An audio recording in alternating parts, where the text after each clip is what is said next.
Peace to the world. We are in the new Black Wall Street. Yes, I said new Black Wall Street inside of Star Status, which is a store that represents athletics and inner me. Welcome to Star Status store.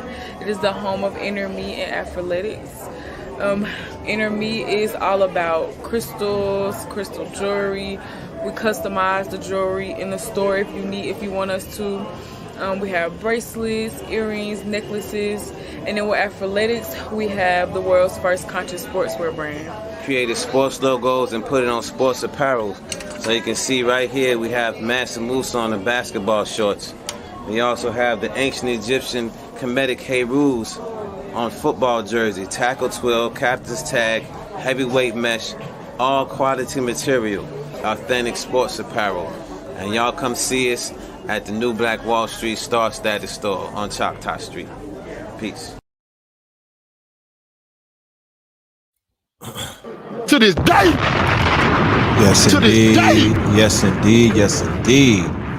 Before we begin, I want the family to know we have a link in the bio for a powerful, powerful upcoming masterclass that we will be hosting. Brother Red Pill will be hosting, and Brother Red Pill and KTL University, we will be live streaming live from New York City. Shout out to all of my New York, To this day. NYC. To this day. We will be in town with the Kabbalah God, A.A. Rashid, this weekend, Saturday and Sunday, doing a masterclass. The link is in the bio. We have the link for Saturday, we have the link for Sunday, and we also have the link for both days. So for all of the family in New York City who've been asking, Brother Red, when are we going to be doing something back in New York City? Why did we abandon the city? When are we going to pull up? Well, we here, all right? We are here for your pleasure. We are here for your learning experience. The brother AA was on Black Magic 363 last night, dropping bombs and whatnot.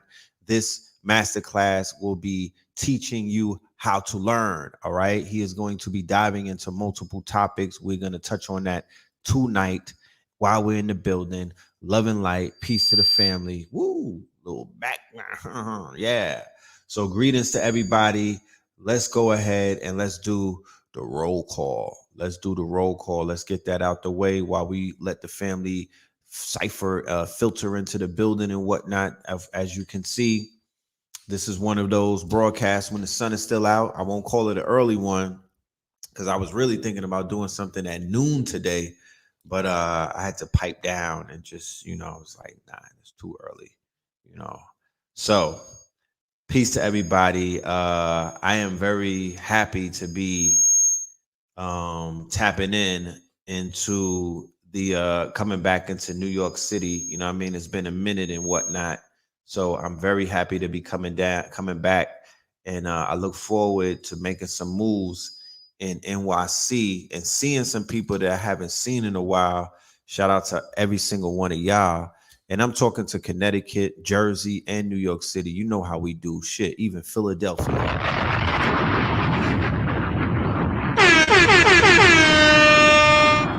Yeah, that part. So let's do this thing right here called the roll call.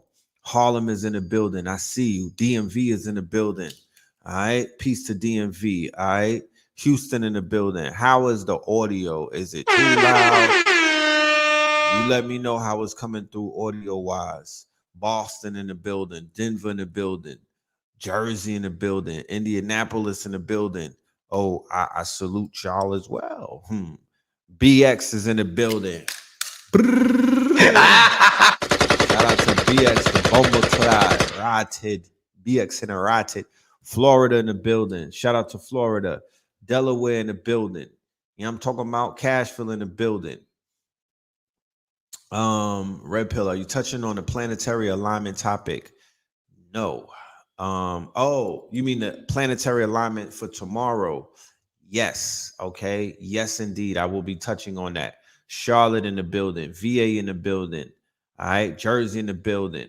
I'm talking about Chino Hills, California in the building. Okay, Seattle is here. Toledo is here. PG is here. Hinesville, GA is here. NC is here. St. Paul is up in this thing. Dominica is here. Michigan is here. Jersey is here. Bahamas is here. Don't say unfortunately. I love Philadelphia. Put the guns down. Stiff Cliff, Texas. You know the vibes. All right. Oakland. Hold on 1 minute. Hold on 1 minute, y'all. Give me 1 second.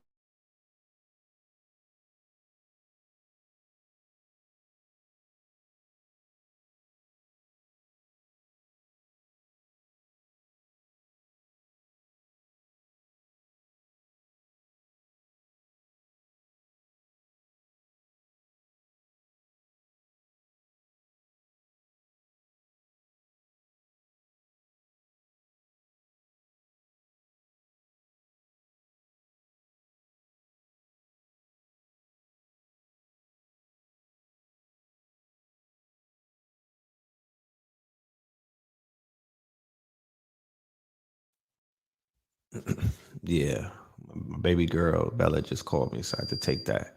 Yeah, Kansas City, Missouri in the building.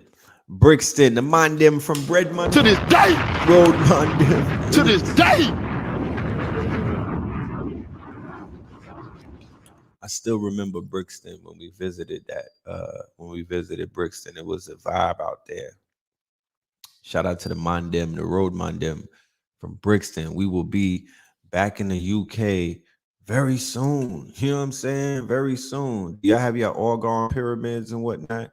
Do you even know what Orgon this technology is? Do you know how this helps protect you from all of the the negative or the positive ionosphere? Because negative ionosphere is a good thing. Remember that. You know what I mean? LA in the building. Shout out to LA. All right. We got 111 people in the building right now. Go ahead and hit the like button. I really hate saying shit like that because, it be sounding real childish, but hit the like button, make sure you share the video, subscribe. For all of my newcomers, make sure you hit the subscribe button so you always alerted to when there's an upload. I regularly upload videos from my IG live. Sometimes we go live on YouTube. That's not too many times. When we do go live, it's Mondays and Thursdays, Melanin Mondays, Third Eye Thursdays, and bringing up Melanin Monday. This Monday is going to be a powerful episode. It's my 200th. It's episode 200, 200, 200. And I'm going to have guests in the building. I got to roll the red carpet out or the purple carpet out for my KTL family and whatnot. So look forward to that. We are going to be recapping this weekend's event with A.A. Rashid, Kabbalah God. Inshallah, he will be one of the guests. And I'm looking towards the whole Pill family. I reached out to KT, the Arch Degree, and I got Blue Pill and Mama Pill on deck. And we also have a few other surprises. So I definitely want y'all to make sure you tap in, and celebrate with us. You know what I mean? It's a celebration. You know what I'm talking about? And to put in 200 episodes is a feat. You know what I mean? That's something that is to be recognized and saluted and whatnot. So salute me, you know what I mean? Salute you, brother Red Pill, for your consistency. Because I promise you, and even if you go on the page, you could go back and look at earlier episodes of Melanin Mondays and Third Eye Thursdays. It was struggle. It was niggas had struggle going on and whatnot. But it was a humble beginning because it is what it is. You know what I mean? Like I took that as a labor of love. I was like, I used to go live off my phone into Facebook and shit, you know what I mean? And then upload it. And I uploaded the Facebook into the YouTube and whatnot. That was how I just one day, I promise you, like I was in the crib and I had some shit on my mind, and I was like, yo, I wanna have this conversation. You know what I mean? Why do vegans look like they sick? Shit, why do you niggas that eat pork ass and everything look mad sick with all of them fucking bags under your eyes and them dark spots? Why? You know what I mean? I can't answer why vegans look sick because wherever I go, the vegans they kind of glowing and shit. Melanin is popping. You know what I'm talking about? I just think people, regardless if they're vegans or meat eaters, they look sick because they malnourished and whatnot. And they do a lot of shit excessively. So some people be beaten off excessively. Some people eat impossible pork excessively. Some motherfuckers drink tap water excessively. Some people are eating drinking Hennessy excessively. You know what I mean? Some people are sipping on a Douce excessively. Moderation with everything. Some people are not getting the proper hours of sleep. Some people are not exercising. You know what I'm talking about? It's so many different factors, but that old adage about vegans not looking healthy, you could throw that out the window, because when they had the 10-year challenge and I was just peeping in on, no, you didn't come in at the wrong way. I appreciated the question. I'm not, this is facts over emotions. You know what I mean? I'm gonna throw a shot back, you know what I mean? But it's definitely worthwhile. It's a good question to answer, you know what I mean? I don't encourage anybody in my chat to feel like they can't ask me a question. And you can ask it in any type of energy that you want to ask it, because, I'm either going to match that energy, or I'm going to block you, or I'm going to answer the question. You know what I mean? It's all good. Respect to you, cool cutter. But I was like, when they did the 10-year challenge, I just looked back, I just stepped back and I was looking at people's timeline. And I promise you, I'm like, shit, I'm in the peanut gallery sometimes making fun of vegans. But when I seen the glow up on a lot of people's, persona, their image and whatnot, I'm like, yo, I can't throw them too much under the bus, because people are looking good for they, you know what I mean? Motherfuckers are looking healthy. You know what I mean? I don't even know what the standard of the what's the measurement to be like, what's the real healthiest looking person in this community? Like, I don't even know what that standard is. But when I looked at people's pictures, it was literally like a dark energy on them. And 10 years later, right, I'm assuming that their lifestyle changed. So when lifestyle changes, the products that you use, will the lecture be available after this weekend? What, of course. The live stream, what I'm doing on KTL University, we got the tickets on KTL University. Those lectures will be available forever. You know what I mean? Those lectures will be available forever, even if you miss it on, because Saturday and Sunday, people are living their lives and whatnot, and they have lives to live. So it's the summertime, you might be at the beach and whatnot. You know what I mean? You might be out there playing volleyball with your family and whatnot, flying kites and shit. You know what I'm talking about? So yeah, it will be available. You know what I'm talking about? Uh don't feel like you're gonna miss out on anything. But go and get your ticket, and the lecture will be available for replay whenever you feel up to it. You can treat it like how we treat Netflix and binge on that shit. But anyway, yeah, hair be growing. You know what I'm saying? Like, I look at all of this hair, right? Look at all, and I don't consider myself to be the most healthiest person, but my wife, she's very she stays on top of me, pause. And she makes sure that I'm eating super healthy, because we have a 2-year-old, and my 2-year-old, he never really even had meat ever in, pause. Oh man. He's never eaten carcasses. He's never eaten dead flesh like that. He might have, I don't know if he sneaked off and took a somebody said that's not a pause. I know. He might have had a bite of an impossible burger one day or something, but he hasn't really he hasn't he hasn't had, a lot of those GMO processed foods and shit like that. He don't even eat the candies that we grew up eating, and he be off the chain like he's eating mad candy and hamburgers from McDonald's every day. The way that he be turning up, I be like, my nigga, you moving like you eating yellow 40 every day or something. You know what I'm talking about? You moving like you to eat like you eating everything in red 40, red 20, and yellow 40, my nigga. Like, you moving like a candy eater. So I can imagine what the fuck how he would be tearing up if he had motherfucking lemon heads and whatnot. He's he started out breast milk fed. He's never had formula a day in his life. You know what I mean? Cloth diapers. He don't have those fake ass diapers on and shit like that. His mom's takes care of him. You know what I'm talking about? She pulls up for the baby. So salute to her. And as a result, you know what I'm talking about? I'm able to, you know what I mean? I'm in the cut, you know what I mean? Eating and drinking what I need to eat and drink. So I would definitely say that the vegans that look unhealthy, they should get a consultation from Mama Pill. They should get a consultation from Mama Pill or maybe KT the Arch Degree.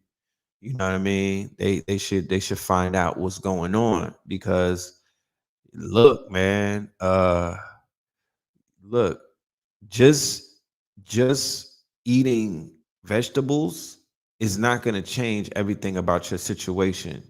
You could be eating vegetables, but what you look at on TV or what you look at on the internet or what you listen to, right, could be the equivalent of eating impossible chitlins. You know what I'm talking about? You could have a world star hip hop diet.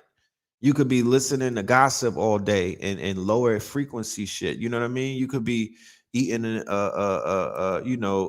could be drinking beet juice and eating a fucking veggie burger on a 21 Savage fucking binge spree on Spotify. You know what I mean? Or, all of these things that people do and they don't equate the fact that it's a homeostasis thing, all around the border. You know what I mean? All around the border.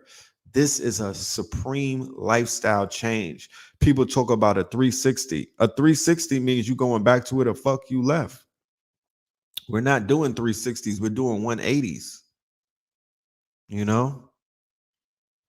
How do you contact Mama Pill? That's very easy. Let me put my email on the board. All you have to do is send me an email and I'll forward it to her. But this is her website off the chain, first and foremost. This is how you contact her. I'm sorry. Don't even go through me. I don't even need to be the middleman. You know what I'm saying? Go right there to Mama Pill and whatnot and hit her up and she got you, bro. You know what I mean? You could set up a consultation and take it from there. You smell me? Smell me? There's a few elders in this community. I met a few people's mamas, and I'm like, that's your mama? Did I hear about the change in gun laws in New York? We'll talk about that today. Yes, yes, yes, yes. Your hair was shining on your last live. Thank you so much. You know what I mean? Thank you. I really appreciate that. This is something new for me. I never really walked around with a lot of hair on my head. So this is a new venture for me, and I really appreciate it. You know what I'm talking about?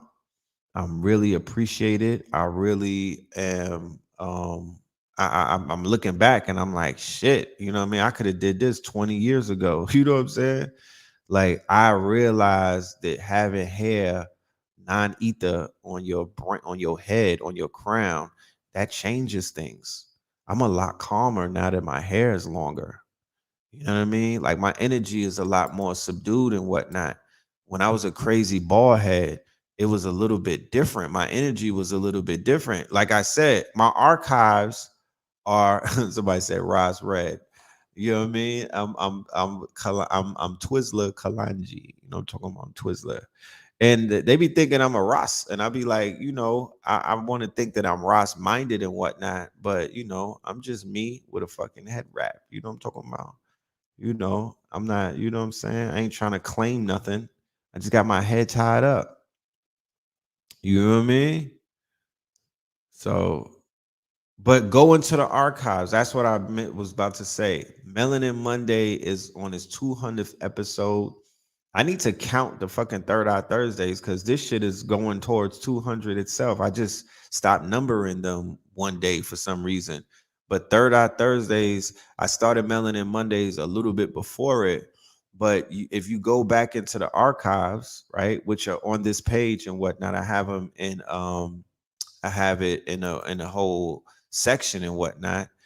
If you go into the archives, you'll begin to see, and I encourage y'all to do that as well, because there's things that I was talking about in 2017 and 18 that it's like relevant right now. You know what I mean? Like I was touching on shit that needed to be touched on, and when I touched on it, motherfuckers was like, "What are you touching?" You know what I'm saying? But when I go back to it, I'm like, damn, I was on, you know what I mean? Nigga, yo, I was on one. You know what I'm saying? I was on one. And I must have known something, because I was touching on shit that people wasn't touching on at that time. And now when you look around, it's like that's the talk, you know what I mean? And that is what I do this for. Not doing this for egotistical purposes. I'm doing this to plant seeds and shit like that. You know, I'm the red pill. So one of my main goals in this endeavor is to be, a soothsayer, you know what I mean? To speak on things before they actually happen. And when they do happen, those who listen and those who've been paying attention, it won't catch you by surprise, because it's already anticipated. You know what I mean? And by doing that, you stand on top of it. You feel me? By doing that, you're like, you have power over it and whatnot, because that's you can master shit like by you can master things by being in your bag like that. You know? Yeah, the American Gods lecture. Remember those? That was special. That was definitely special, man. I was that was tapped in. That was tapped in. You not lying. That was definitely tapped in. I was tapped in on those, you know what I'm saying? And yeah, American Gods, Fear of a Blackamoor Messiah, you know what I'm saying? Into Deep, you know what I mean? A lot of shit, bro. Stream Chasers, you know, it's been a lot.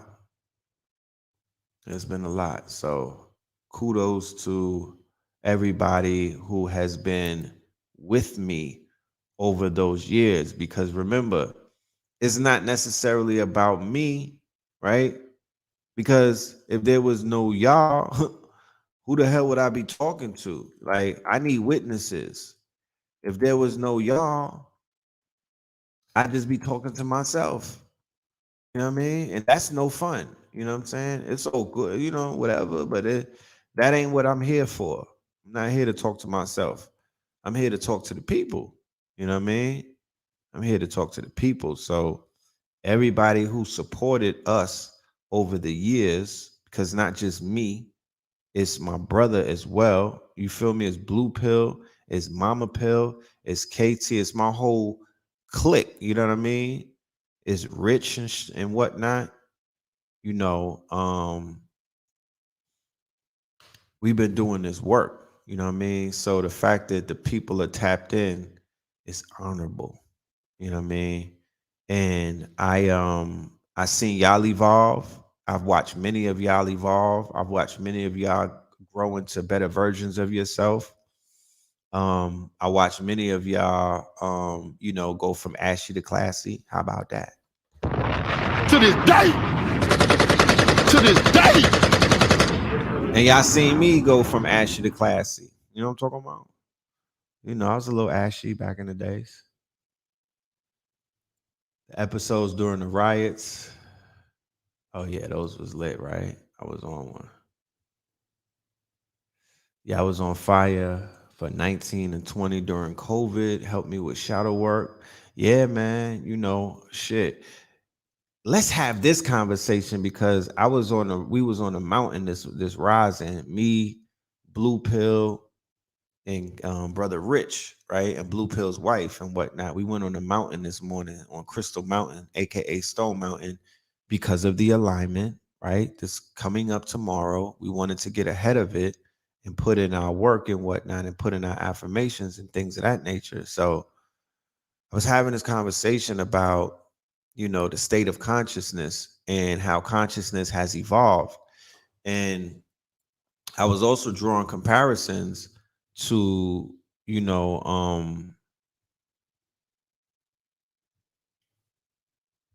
I was also drawing comparisons to the age of Aquarius, right? And the quote unquote the deluge of information that many of us are swimming through, right? Because I was using a comparative.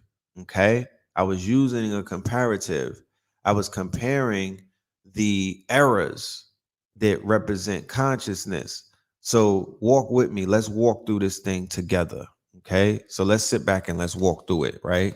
And this is a history lesson for anybody that's new into consciousness, and this is a history lesson for the quote unquote OGs that's up in this thing. They've been doing this shit as long as I've been doing this thing, right? Okay, so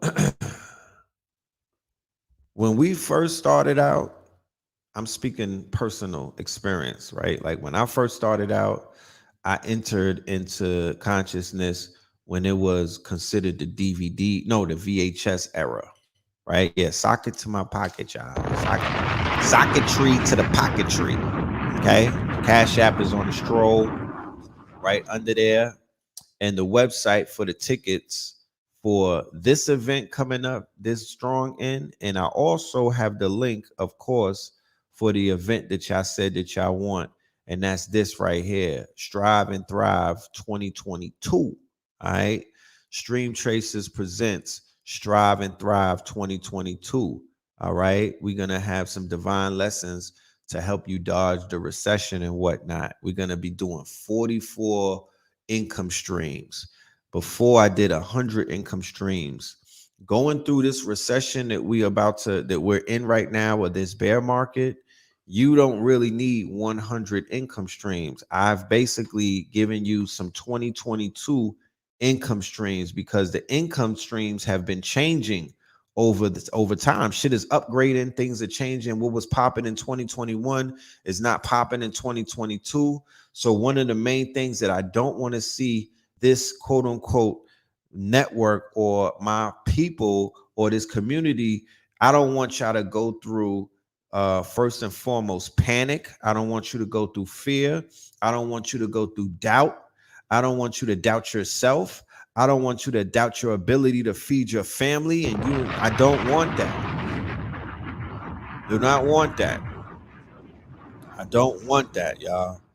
That is, we work too hard to let these people put us in a fear bag and whatnot based off of false expectations appearing real.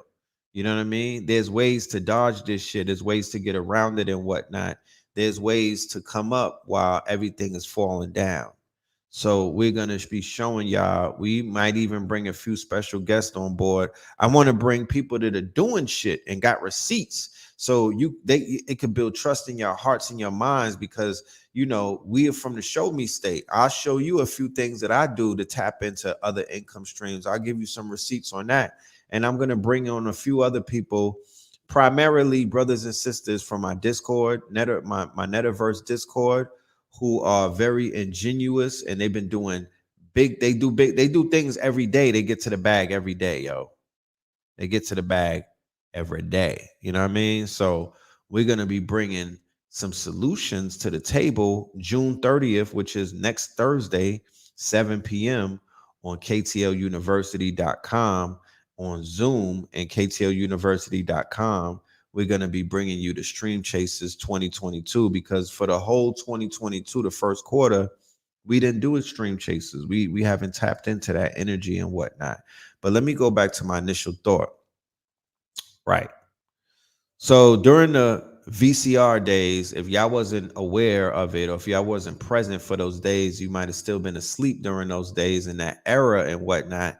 That would theoretically be 2000. It would be like there would be the 90s going into 2005, 2004, right? Brother Sinetta was one of the pioneers who began to take VHS tapes and digitize them and put them on DVDs, right?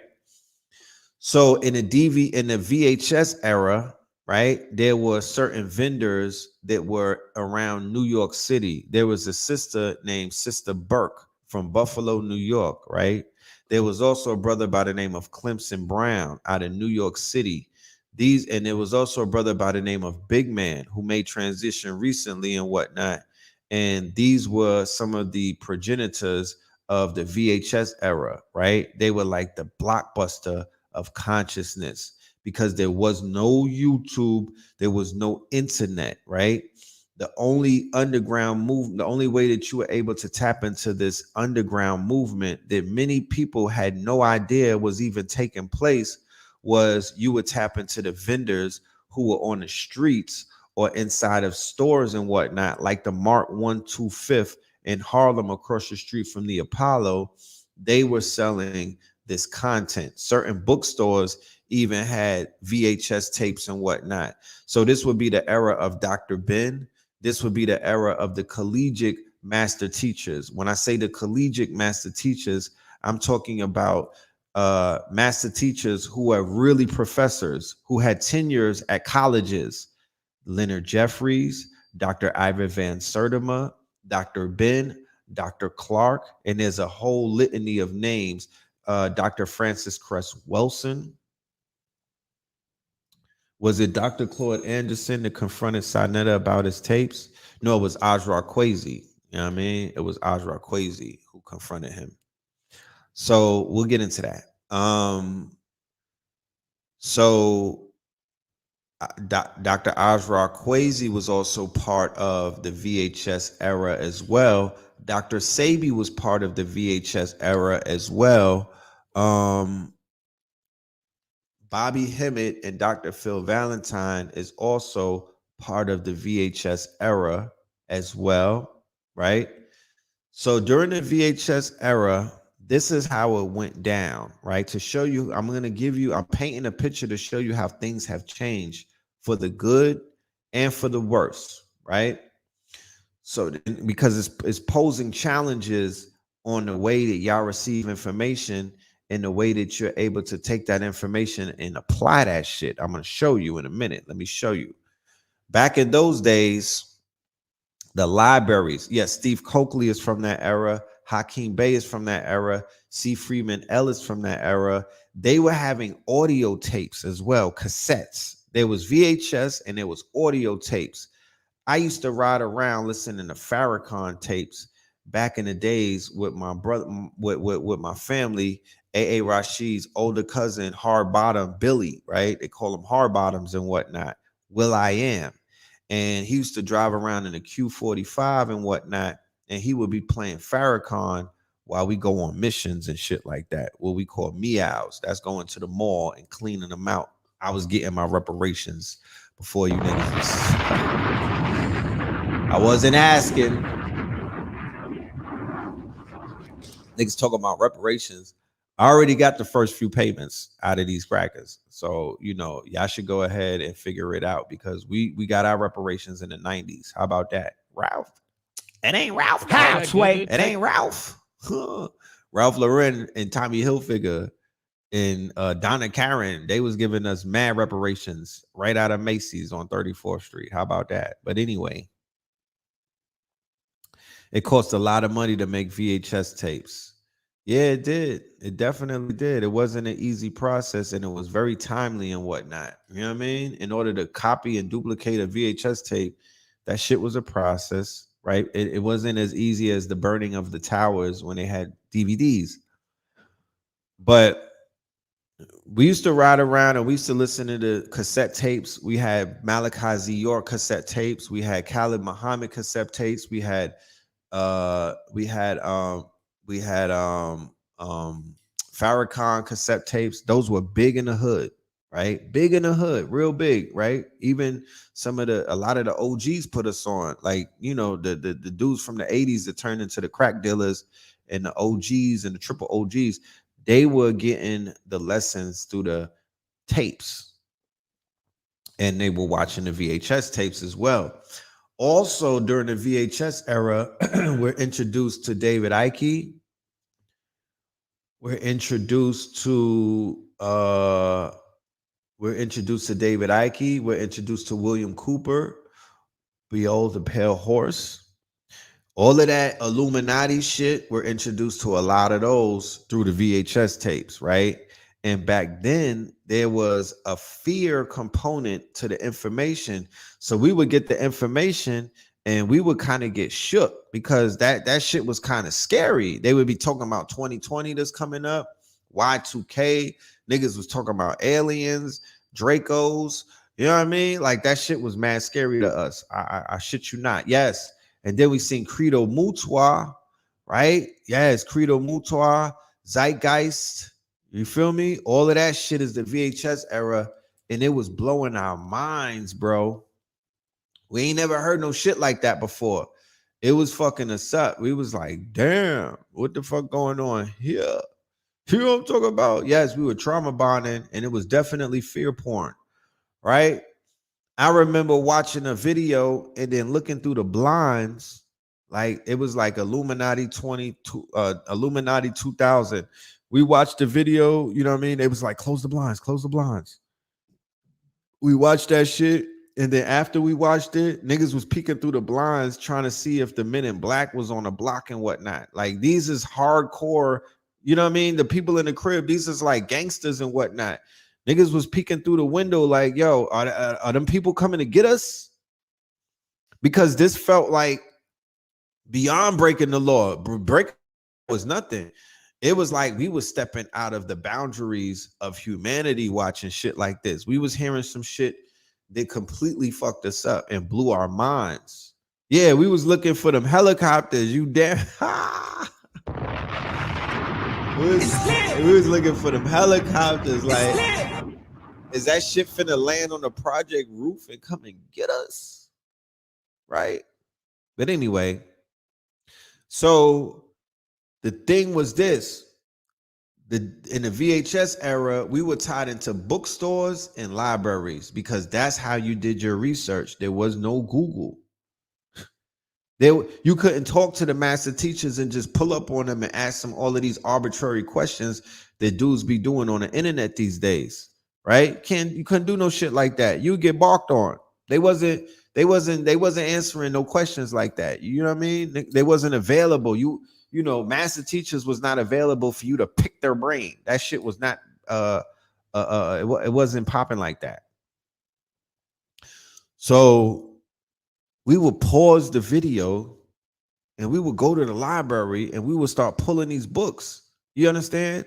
Or if it wasn't in the library, there was no Amazon, we would have to go to bookstores like East and West Bookstore. There was mad bookstores, Strands, you know what I mean? There was bookstores in the city and whatnot, and there was some bookstores in BK, you feel me, where you would tap in and you would get your books. You know what I mean? Some people have to put money in a pot in order to afford some of them books and shit like that. You know what I'm talking about? So we would get the books. We would be highlighting pages and whatnot. You know what I mean? We would be Xerox and shit. You know what I'm talking about? We were very studious in our studies. It would take you like a whole week to get through one VHS tape. You wasn't consuming it the way that they consume shit these days. You would consume it like you smoking some runts, like you know what I mean? You're not smoking the whole blunt. You taking about 4 pulls and then you clip that shit. You know what I mean? And let it do what it do. So when it came to these VHS tapes, it was so much information overload that we had to clip that shit because niggas was fainting, bro. I'm gonna keep it a buck with you. Like the information was so potent. It was like fentanyl to these niggas. I seen niggas faint, bro. I fainted. I watched the Amos Wilson tape. I remember I was in a studio, UGR studio in Brooklyn. My dude, Mac Truck Turner. I watched the Amos Wilson tape. I started working out and I fainted, bro. The shit was too much. Like I just fell out. I don't know what the fuck. It was just a lot for me, bro. I was brain overload. I remember watching Phil Valentine tapes and getting the illest migraine on the right side of my brain. It felt like it felt like there was a marching band in my head. But anyway, so we was mad studious. And there was about 50 teachers in the pot when it was the to my knowledge. I could be wrong, but to my knowledge, there was about 50 names of people who I was like, I'm learning from these teachers, different schools of thought and knowledge, of course. Whatever piqued my interest, I'm diving in, right? There was no debates back then. There's no debates back then. So nobody was challenging the teachers like that. The teachers were not challenging each other like that, even though they would take shots at each other. They were not on stage basically talking about F your mama, I'll slide on you, all of that niggardly shit that you saw take place. None of that was, to my knowledge. I could be wrong, but to my knowledge, that shit didn't exist back in those days. Okay. That wasn't the modus operandi, right? What up, Mike Pete? So that's the VHS era, right? You would talk to some of your OGs and you would pick their brain and you would be like, damn, did you hear about, Nibiru? Did you hear about the Palladian star system? Did you hear about the Anunnaki? Did you hear about the lizards? Because back then it was big on reptilians. You know what I mean? Niggas was on that David Icke, the 6-foot reptilians with blonde hair. Like that was big. Dr. York's teachings was big and whatnot, Nibiru, non-ether, and all of that. That was big, And I was like, okay, you know what I mean? It's piquing my interest. And then the DVD era comes in. Like I said, right? This is 2004, 5. Sinetta, he becomes an innovator and he basically taps into the DVD market, right? So when you think about it, a VHS tape is mad bulky and whatnot. If the lecture went over 2 hours, it was like a double VHS tape. So that's extra, extra bulky.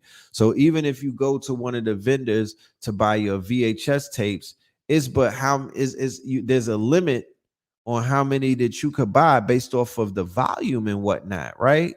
Here I'm talking about, yeah. Dr. Delbert Blair had your head spinning. Dr. York changed your life. He changed a lot of lives. You feel me? Yeah, fight and break out at IU. Hell to the motherfucker no. Hell to the no. You know what I mean? Hell to the no. If I change anybody's life, the Cash App is right there. You know what I'm saying? Don't come looking for me when I'm, you know what I mean? When the niggas out here, with dementia and shit like that. I want to support no, don't wait till I'm 88, my niggas. Talk about socketry right now. But anyway, so the DVD era comes in and it's a disruptor, right? But think about it. When you watching a VHS tape, you got to rewind that shit. Like, let's say that you want to watch something. Let's say that you 2 hours in and you like, I want to go back to some shit an hour ago. You got to press the rewind button and wait 30 minutes for that shit to reach back to where it was, right? With the DVDs, you got the remote. You just clicking chapters and shit. Bloop, bloop, bloop. You pausing it. Bloop. The cameras got better. So in the VHS era, it was a lot of graininess, right? So in the DVD era, shit's coming through HD. It's more clearer. The audio is a little bit better. The presentations begin to step up. Motherfuckers is doing slideshows. They doing keynotes, PowerPoints. Back in the VHS days, remember they had the chalk. Niggas was giving you blackboard. They was on fucking chalkboards. Niggas was writing shit out on fucking, you know what I mean? You know how they have those things in Staples and whatnot. The stand up, the easels where you stand up the big paper and shit, and you write. They was doing shit like that's classic Bobby and whatnot. Bobby had the acetate that he would put on the motherfucking projector backwards, and then the acetate will go into the fucking board and whatnot, and then he's writing over it.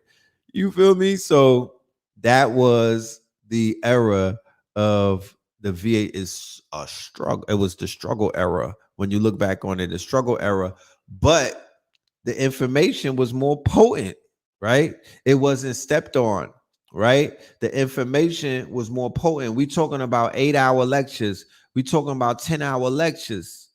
You know what I'm saying? We talking about 11-hour lectures and whatnot, right? Right.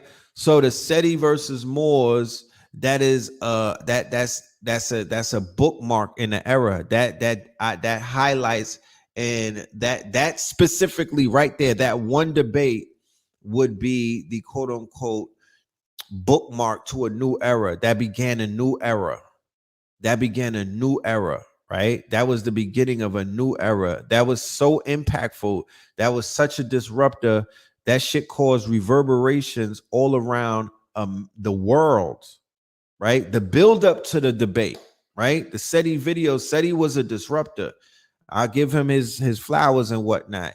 He came and shook the whole shit up, upside down and whatnot. And Sinetta, fed off of that energy. He was able to tap into that energy, and he rode that wave as well and whatnot. But from my standpoint, from my vantage point, I was outside. I was out there. I seen the disruption. I seen when he came, what he did. It was really him that changed that shit. And Sinetta latched on and basically signed him to his label and whatnot until, they had they fallen out. And Sinetta was able to ride that wave because Sinetta was already beefing with the Moors because of the whole thing about us not being black. That was that was contentious in the streets and whatnot, because that was taking food out of the RBG Black Power people's mouths, right? And this was their livelihood. I'm trying to explain to you, this was the blockbuster of consciousness, right? This was the blockbusters of consciousness, right? People had 5,000 titles. Like Sinetta literally had 5,000 titles and whatnot that he was selling on 125th Street. He was wholesaling. He enterprised the whole shit, right? He was wholesaling to other people. Brother Rich came up under Sinetta, right? He was a Sinetta novice and whatnot. Shout out to Brother Rich in the UGR. Sinetta set Rich up in Brooklyn. Sinetta set up Brother Amun in Queens, and Sinetta took Harlem for himself and whatnot. And they were trying to break into the Bronx, but that didn't work and shit like that, right? So it was a whole business. It was a whole fucking operation, right? And you was introduced to the pills by way of Sinetta and 125th Street. Yeah. You know what I mean? 2008, you know what I mean? We started this YouTube channel that you're on right here, right? Yeah, he was definite. Yeah, I'm telling you, bro. Niggas thought the days go that shit was, bro. That was, bro. That was drama right there. That was drama right there in them streets when that boy was out there. He was busting them niggas' heads. I ain't gonna lie to you. You feel me? He was out there head busting. You know what I'm talking? Natural Tahuti got 40 years. He's in Pennsylvania. Okay. We'll talk about that one day. Natural Tahuti. Salute to Natural Tahuti. He will be home soon. You know what I mean? God willingly, inshallah. But Mr. The Black Woman is God. He was the first in our community to go down at the hands of the law, right? And others have followed afterwards. But he was one of the first to take that fall and whatnot, because that in it of itself was an anomaly. We wasn't used to no shit like that going on in this community. Nobody was getting locked up and getting 40 years. You know what I mean? But anyway, let's go back to the eras. Let's paint these pictures. Because bringing up Natural Tahuti is because Natural Tahuti was also a disruptor who said he put on, right? And then Natural Tahuti started going after the Nation of Islam and other teachers and whatnot. He went after Ray Hagan. This is the beginning of the debate era. This is the progenitors. These are the debate. This is the Mount Rushmore of the debate era, right? But let's go back a little bit. So this operation that was functioning, right? It had its flaws, and I'm not here to judge. I'm not all right. Let me backtrack a little bit. When you think about a record label, right? with a record label, there's talent and then there's management, right? Usually the talent, it gets signed to the label. The talent powers the label, but the management gets the most money, right? So the Jews and whatnot, the small hats that own the labels, the owners of the label would be considered the management. And then they hire the A&R, and they hire producers, and they hire the managers, and then the managers have the artists, and the artists are considered the talent. And we've all collectively watched mad episodes of Where Are They Now, Unsung, and all of these other quote unquote productions to show us that at the end of the day, it's usually the talent that gets the short end of the stick, and they get robbed, right? Because their paperwork is not right, their business is not right, and they come into the music business with pure and sheer talent and hunger. And you could smell a hungry nigga a mile away just based off of the first 5 words that come out of their mouth. You know if they're content, you know if they're getting money, you know if they're taking care of themselves on their own, or they need that money that you about to give them and whatnot, right? So it's nothing wrong with that. Let me be clear. It's nothing wrong with that. It is what it is, right? It is what it is. It's the plight of the starving artist. Exactly, right? And there's starving artists all over the fucking board and whatnot in many different industries, in many different sectors. The quote unquote starving artists just got their break with NFTs. Prior to that, these niggas were fucking slaves, patrons to their patrons and whatnot. Oh, I'm finna hire you to paint this fucking whole room and whatnot. I'll give you I'll roll a blunt for you. You know what I'm talking about? I'll get you a patty with some cocoa bread and $100. And niggas was like, run it. You know what I mean? I need that. And then their talent, which is priceless, damn near, their value, that they have a high value and whatnot, but they're devalued because they're inside of these places that are, they're inside of these industries that purposely keep their value down because they utilize their sweat equity to get what they want, and they throw peanuts at them. That analogy that I'm making is almost equivalent to what's been going on in consciousness over the years. The talent are the lecturers. The management would be the DVD salesmen and the people that are running the quote unquote DVDs and selling them and making hundreds of thousands of dollars, you know what I mean, shipping things around the world, making deals. How do I know? Be the same way that if I'm in a record label, how do I know that my label didn't send 1 million copies of my album to fucking Transylvania, to the Slovakians, right? Or to fucking Beirut or somewhere, or to Iraq, you know what I mean? Or to the UK, to the overseas markets. They shipping my shit is going platinum in Idaho. How do you know? You don't know if you don't know the business. There's no way of tracking the sales. They call a royalty black box, right? There's something called a royalty black box where there's billions of dollars sitting in this black box, where there's artists that are signed to record labels that will never even recoup that money because they have no idea that they're the man in Japan. You find that out when you start touring and whatnot. You be like, how do these niggas in Japan know my shit word for word prior to the streamings and whatnot? Because your label was backdooring you and they had your ass popping in fucking Shanghai, my nigga, and you didn't get no peanuts from that. You didn't get no. To this day. They's paying you. To this day. And the pay rate for a recording artist, right, is horrible. These are the first people that were getting cryptocurrency before they invented cryptocurrency. I said that yesterday on my live. These niggas was getting paid Shibu Inu before the fucking Shibu Inu. They was getting paid XRP before there was an XRP. It wasn't even a white paper for XRP, and they paid an artist an equivalent to XRP, 0.0000001 of a penny. Any advice for a starving artist, content creator? Yeah, right here. Pull up next Thursday for the Stream Chasers Strive and Thrive. I'm going to have 4 tiers, right? I'm doing 44 different ways to get to the bag. It's going to start at 4. It's going to have 4 tiers.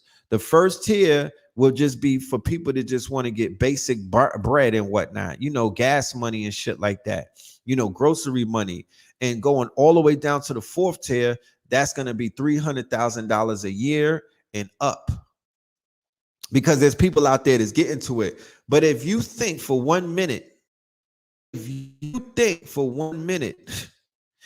to try to get a 400,000, 300,000 bag that you don't got to be in your motherfucking bag, you are out of your motherfucking mind. The game has changed and the noose has gotten tightened.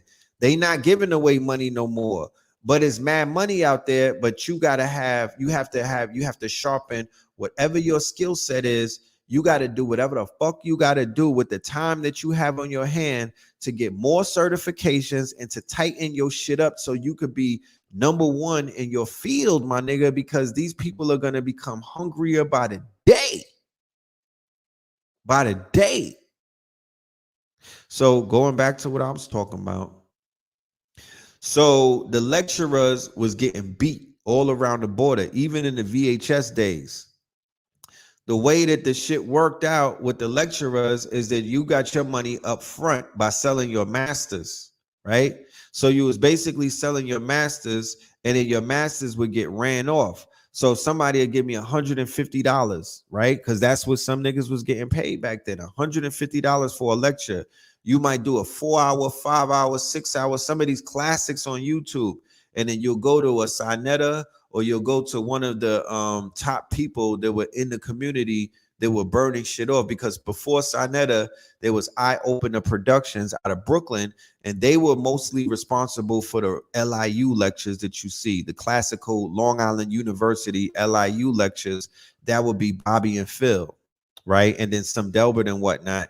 And that's Black Dot, and that's Brother Chris. And there's another Brother Rich, not the Brother Rich from UGR. There's Haitian Brother Rich, right? He's dark skinned. Okay. So these were the quote unquote, they were running shit before Sinetta got into the game and he took over from Harlem, because there's a video called The Anatomy of Phil Valentine. And Phil Valentine was defending himself against an attack that he was receiving from some people who went rogue in the community, right? I think it was Brother Rudra and another brother, right, out of Bobby's camp, okay? And because Bobby and Phil used to have used to bump heads back in the days, okay? So it wasn't like where they was beefing or nothing, but there was distinct camps. Phil had his acolytes, Bobby had his acolytes, and they didn't fuck with each other like that. So brother Shabazz had did a video with a brother, and he was getting at Phil Valentine. So Phil Valentine linked up with Sinetta and was like, yo, right? He was like, yo, I'm not fucking with them niggas no more, right? This is the man right here. Brother Sinetta he's the one. Come to Harlem and support him. So back in those days, we talking about 2003, 4, Phil Valentine's name and his voice and whatever the fuck he was the big dog in the community. There wasn't, like I said, there wasn't these new names of people that you know and whatnot. He was running shit when it came to metaphysics and whatnot. And he was in New York. He was based in New York. So the New York lecture community, they were basically tapped into whatever the fuck Phil had to say. So when Phil says Sinetta is the man, that's when Sinetta becomes the man. Okay. It wasn't Khalid Muhammad days. You know, Sinetta was still doing his thing, but he got signed to the label by Dr. Phil. Right? Yeah, Daoud, rest in peace, was the only person in the community to challenge Polite to his face and call him out. That footage has been buried. Yes, it has been, right? He was definitely on his heels and whatnot. Rest in peace to the Baba, to Brother Daoud, who I saw right before he made transition in October in New York City before I left to Atlanta and whatnot. And we had a very good conversation and a good understanding, because there was some misunderstanding, because he was Everybody's channel that had some of his videos was getting flagged back in the day. So we was confused and shit like that. We thought that he was like, we thought that he was turning on us. But I got to talk to the God, and he's my OG.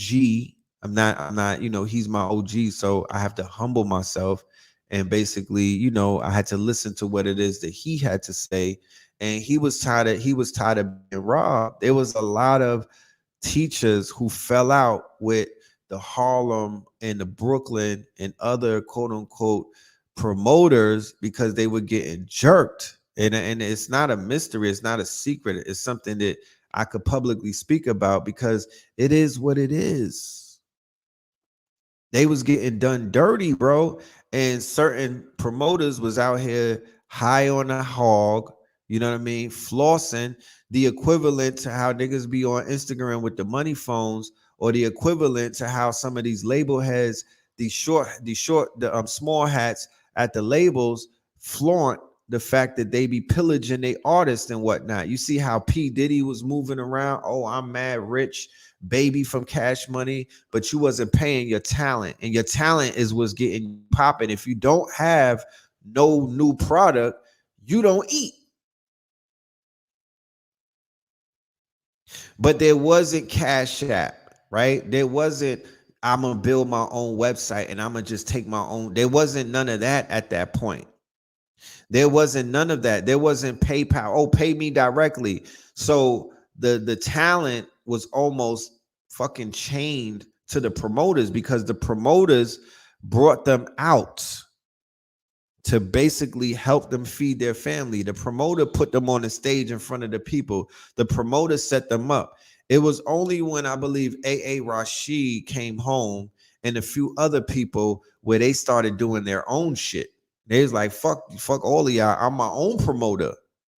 And I'm going to build my own movement up. And I'm going to sell my own DVDs, right? I said the Duke of Tears was one of them as well, who was very adamant about not being jerked and whatnot and pillaged by some of the promoters, right? So there was a civil war taking place inside of consciousness because the talent was basically on strike and they were revolting and whatnot.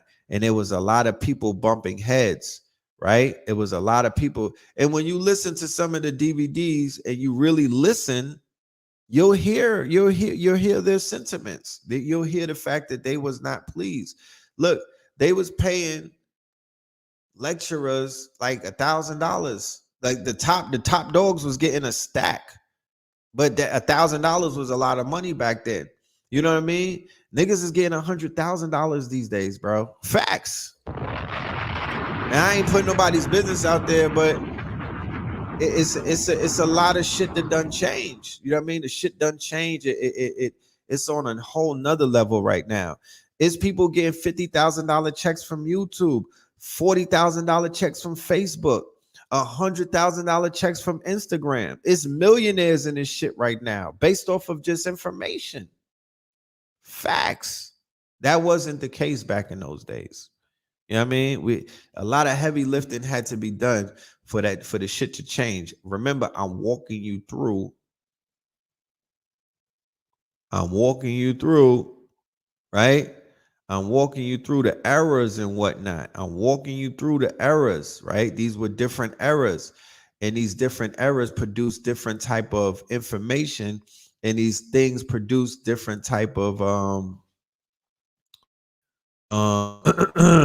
you know, that platform fell after the SETI Pharaoh pay situation, but it fell off when you and Blue left. Facts. Fact. I would agree to that. You know what I'm talking about? I would definitely agree to that. You know what I mean? You know, I know my worth because when I remove myself from certain situations, and when I remove myself from certain platforms, and when I remove myself from certain places, I could tell what my worth is because those platforms and those situations and those spaces are never the same. You know what I mean? So that goes to show you that I was the battery most of the time. You know what I mean? The energy, the light, you know, A lot of shit that went on behind the camera, it would never be seen. It would never be spoken about. You know what I mean? Because y'all only get to see what's on video. And that's only an hour out of a 24-hour day. But when I joined forces with the good brother in 2014, it's called digital convergence. It's called cooperation over competition and whatnot. I decided to put, and as a result of even joining forces, my platform, KTL, that I was building up over the years because we had our blog talk. I was on YouTube in 2008. My whole shit kind of got absorbed. You know what I mean? Because people only saw me through the Sinetta lens. They didn't know about my past. They didn't know about my brand and whatnot.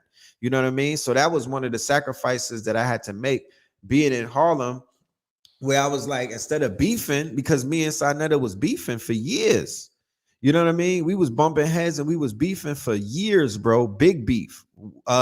Nothing, people be thinking that we fell out and that was a big beef. No, the beef that we had during the SETI versus Dr. Alim era, because I was a Moor from 2009 leading up to like 2013, that was big beef that me and that man had, like real talk outside and on the internet. So, and it's only a difference. It's because of a difference of opinions. It's only because of a difference of opinions. You stand on one thing, I stand on another.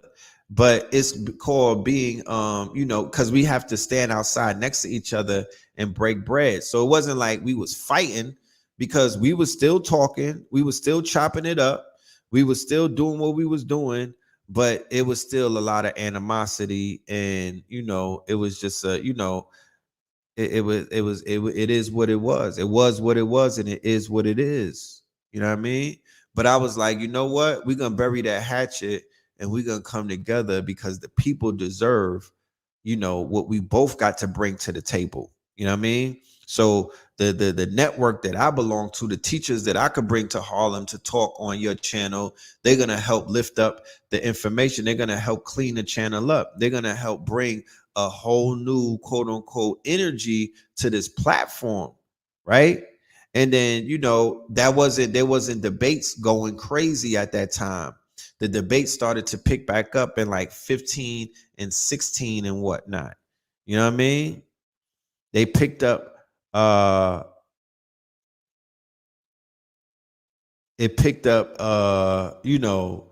debates and that energy and that beef and shit started to pick up around 2015.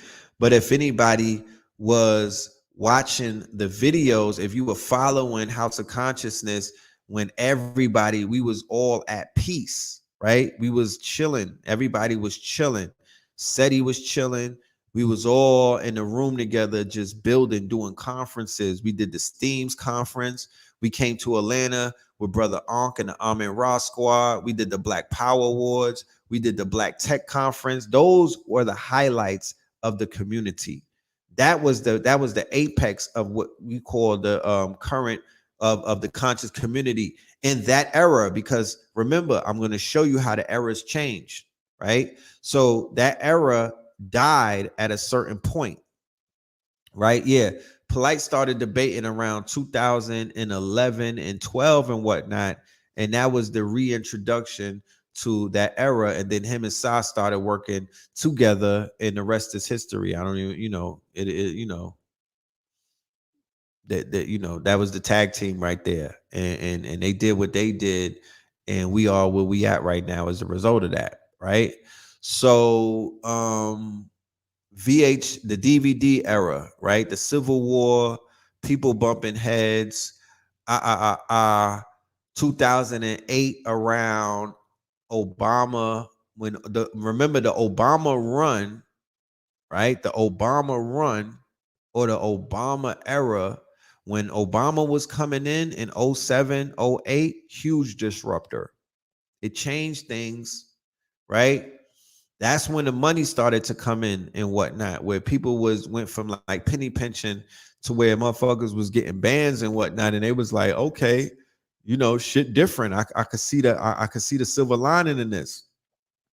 So the Obama era was really like an opiate because it put the people to sleep. Prior to the Obama era, you know, more people were more into their consciousness. That was after the towers fell. Motherfuckers was real serious about learning and whatnot. Then Obama comes in office and motherfuckers is like, all right, I don't have to learn no more because he's gonna save us, right? And then it was and then Phil Valentine did the lecture where he was like Obama and Malcolm X was related, right? And what that did is that gave a lot of fuel and ammo to the new crop of people that were coming up, right? The young teachers who were very disrespectful because they were fighting for a position. You know what I mean? This is the beginning of clout chasing. This is the beginning of the attention economy. This is the beginning of the YouTube era. So the YouTube era is not the same as the DVD era, right? The YouTube era is not the same as the DVD era. The YouTube era was different, right? The YouTube era was different. So what the YouTube era began to create was teachers and scholars who would be able to bypass the lecture circuit and just get popping on YouTube, right? They didn't need a cosign. They didn't need a master teacher to present them to the community and be like, yo, this is the 15-minute YouTube era. Remember, the videos was mad grainy a little bit. They was not in black and white. They was in color, right? Thank you, all of these cash apps. I appreciate everybody sending in them cash apps. I just looked at my phone, and everybody that's sending them in ahead of time. I want to thank you ahead of time. I appreciate y'all. The YouTube era of 2008, the videos was in color. They were very exciting, right? They were 15 minutes. You couldn't go live. Those were uploads and whatnot, right? Those were uploads, right? So motherfuckers was uploading videos. So Sinetta was on 125th Street and he was going crazy with the camera. He was interviewing mad different people, right? So this is where the cult of personality of the new crop gets built from, right? The new crop gets built off of the fact that motherfuckers got intoxicated by that camera. I'm talking about those 15-minute clips. You know what I mean? Those 15-minute clips could take you to a whole nother place, right? Yes, we got to also talk about Hidden Colors because that definitely sparked the woke era. That is the progenitor to the woke movement. All right. Shout out to Hidden Colors and what that did, right? Because that damn sure changed that was a disruptor and shifted the game as well. Yeah, that shifted the game. You know what I'm saying? Yes, remember Fahrenheit 9/11? That definitely shifted my consciousness as well. That's one of those VHS era / DVD era lectures that or exposés from the white boys that had everybody thinking and shit like that, right? Somebody said Hidden Colors had you by the throat. You know what I'm saying?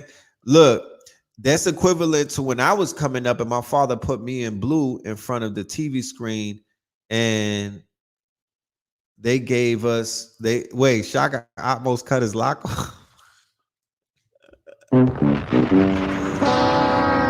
No, don't say that. He cut his lock off. Is this a typo? Don't tell me Shaka cut the lock off. So when we were young, the Hidden Colors of those days was called Eyes on the Prize. It was on PBS. How many people see Eyes on the Prize? My father was adamant about that shit. It was like 5 volumes and whatnot. He was like, "You're not getting up until you watch this. Matter of fact, I want to report on this. You're going to write what you learned." Eyes on the Prize was the Hidden Colors for the civil rights era, right? That was Eyes on the Prize was tight. It was good. But, it was good for its time. You know what I mean? And you said that he ball. Shout out to everybody that prayed for little TJ's to not die. You know what I mean? The rapper that got shot yesterday. I'm here to show y'all the power of the collective. Don't don't underestimate your power. Not underestimate your power, especially as a collective.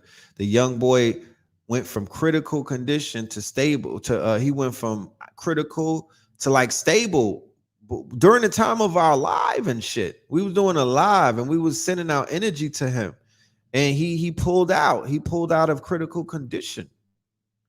You know what I'm talking about?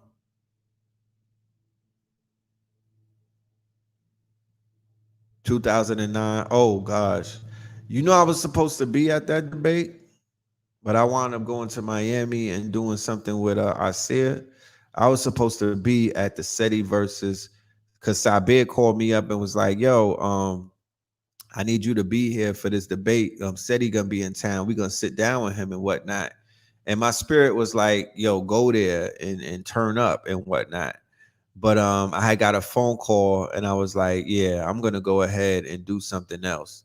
And we watched that shit on YouTube and it was horrific. You know what I mean? It was so much blood on the dance floor, bro. It was hard. He ate them niggas like a lion will eat a fucking deer, bro. You know what I'm talking about? It was hard. It was horrific. It was hard to watch.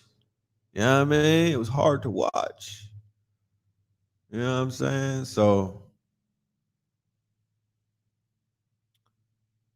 you remember Eyes on the Prize? Yeah, man. That shit was real. Eyes on the Prize it was about that life. It had me feeling real proud to be BLAC. You know what I mean? Zeitgeist as well. Zeitgeist as well.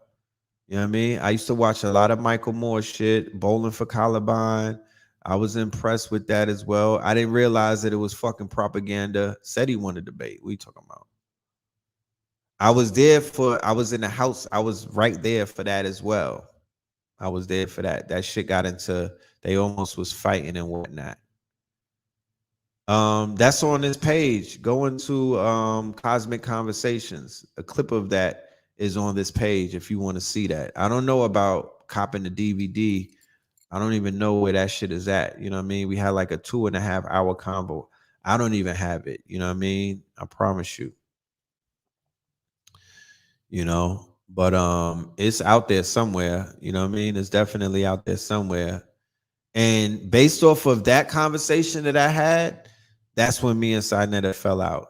You know what I mean? He wanted to fight me and shit because people was talking real greasy on the DVD about him. But anyway, yeah, they was fire. The Tahir still doing this thing.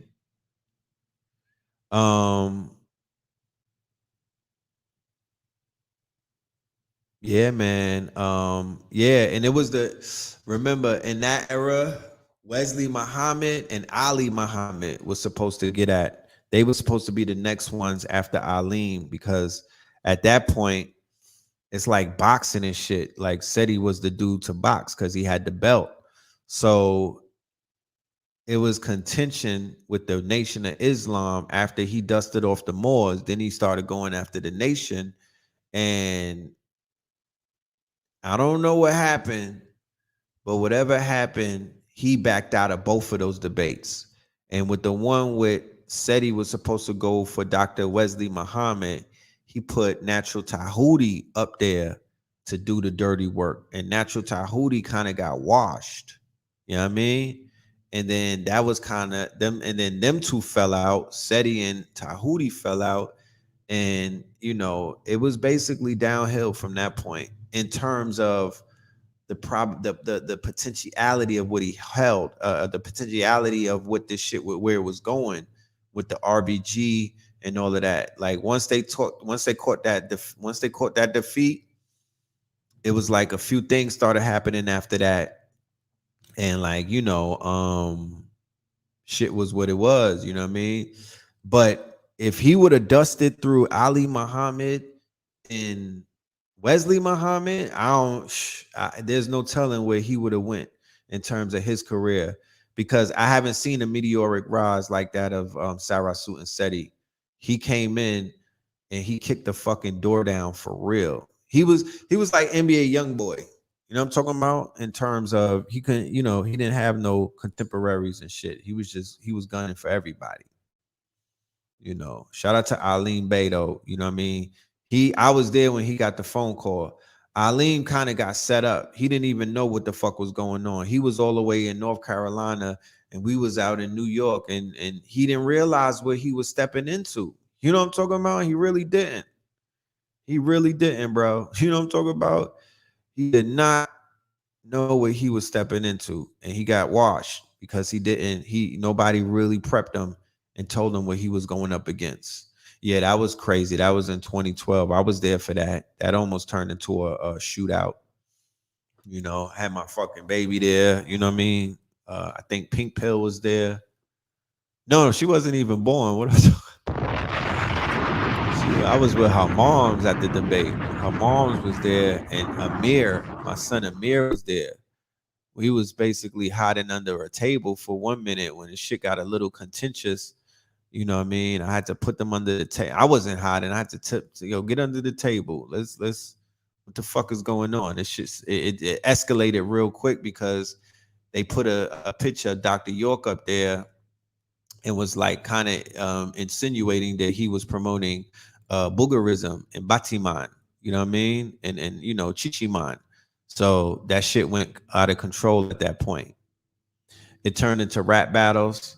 Yeah, man. It just got, you know, it's about the energy, man. It's about the energy. You know what I'm talking about? It's about the energy, bro. You know, energy went bad, you know what I mean? And that energy attracted the knuckle draggers and a lot of lower energy people who wasn't here to learn. They was here to burn. They was here to burn this shit to the ground. You feel me? They was here to burn this shit to the ground, right? Where can we expect some Mama Pill knowledge? I think she'll be on the 2000 episode. I think she'll be pulling up on Monday. Was it that bad?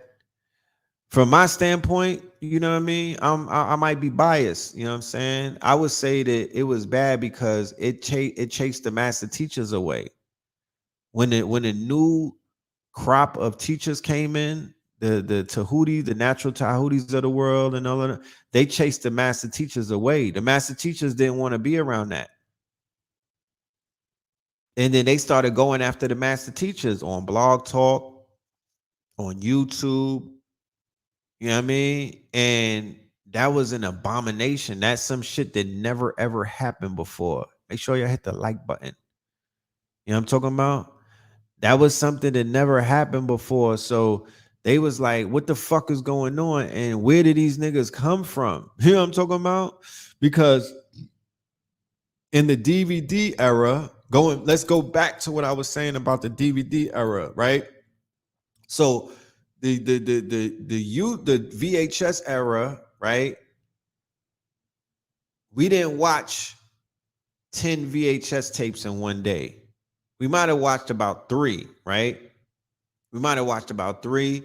We would be studying them. We would be rewinding them. In the VHS tape and the DVD era, there was more consumption, right? So you go ahead. You had like the DVD spool, the spiel, the you know, the shit that you put all of the videos on. So you know, them shits was $30 a pop, right? Them shits was $30 a pop, $20, $30 for the doubles, right? Oh, he disrespected Bobby Hemmett. Well, look how that worked out for him. You know what I'm talking about? Look how that worked out for him. He's washed. You know what I mean? You know, you can't step on the master teacher's toes like that and think that you're gonna prosper and fly high. You know, you'll get swatted down. But anyway, yeah, the master teachers went underground. You know what I'm talking about?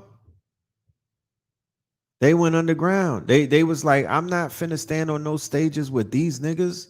I'm not coming to Harlem to get set up by these dudes that are trying to set us up with all of these trick questions and whatnot. I remember they try to set Taj Tariq up in Harlem and they try to ambush him. They try to ambush him. You feel me?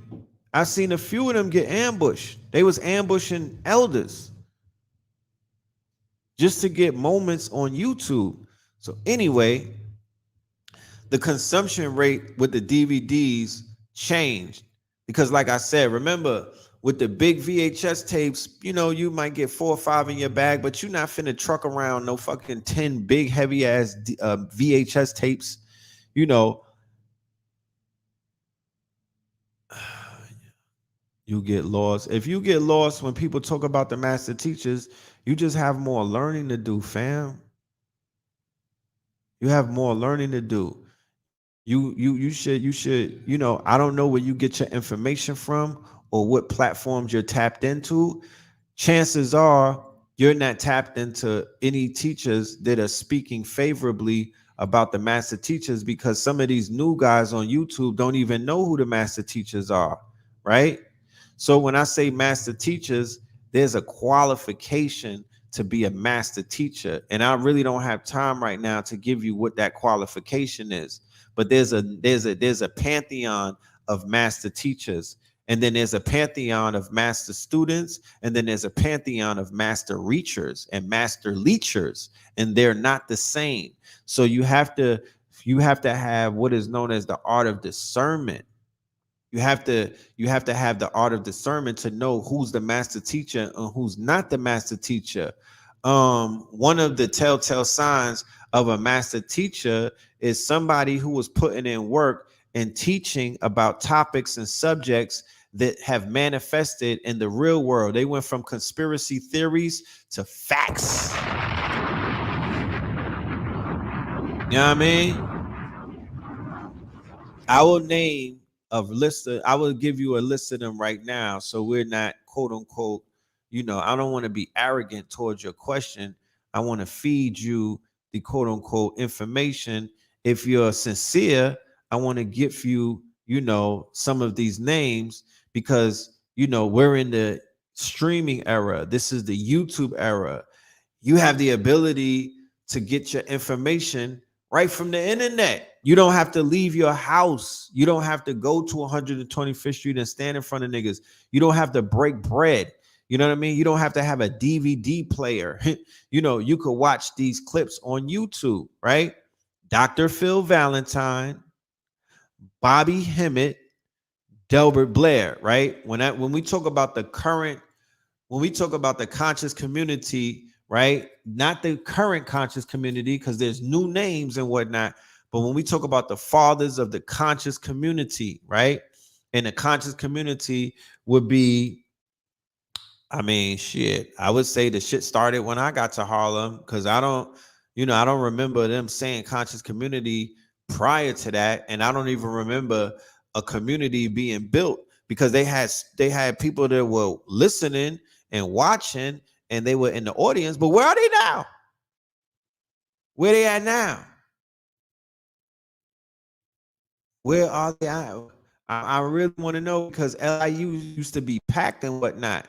So there's supposed to be 100 red pills. I was in the audience and I took that shit and I ran with it and I did something with it. So I'm like, where's all of the other people that was in the audience? Did y'all run away with the master teachers too? Not to say that you should be here with us, not to say that you should be on the front lines, not to say that you should have turned into a master student, into a master teacher, but you know, we miss you. So is Dr. York one of the master teachers? Yes, he'll be considered a master teacher. Dr. Sabi, of course. Dr. Henry Clark, of course. Dr. Phil Valentine, Bobby Hemmett, Dr. Blair, Farrakhan would be considered a master teacher.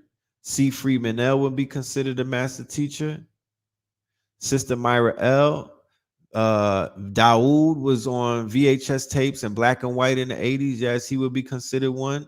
Steve Coakley, you know, these are Dr. Africa would be considered master teacher. A.A. Rashid would be considered a master teacher. I would give him that title. Layla Africa, Nellie Fuller. Yes. Dr. Francis Cress Wilson would be considered a master teacher.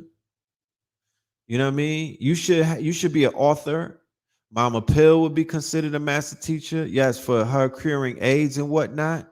Dr. Drew Pookrum, Taj Tariq Bey. I don't know about giving Europeans that title. I'm sorry, no disrespect, but I'm not gonna say that David Icke is a master teacher. He's a great researcher, but I'm not. The master teachers were the ones who gave us our fucking power back. They gave us our birthrights back. They gave us our sovereignty back. You feel me? They spoke to us directly and whatnot. They wasn't hiding the information and trying to mask it and make their race or their people seem bigger than us. Because I couldn't necessarily extract the type of information that I needed from the David Icke tapes. They put me more so in fear and whatnot. You know what I mean? Dr. Amos Wilson, master teacher. Of course, we don't have to, you know what I mean? That goes without saying that the progenitors of the conscious community, those are all masters and whatnot. But I'm speaking about the conscious community master teachers, right? What if there was no niggas and only Erica Badu said it, and master teachers? What if there was no niggas and only master teachers? Master teacher Infudishi, Dick Gregory is definitely a master teacher, right?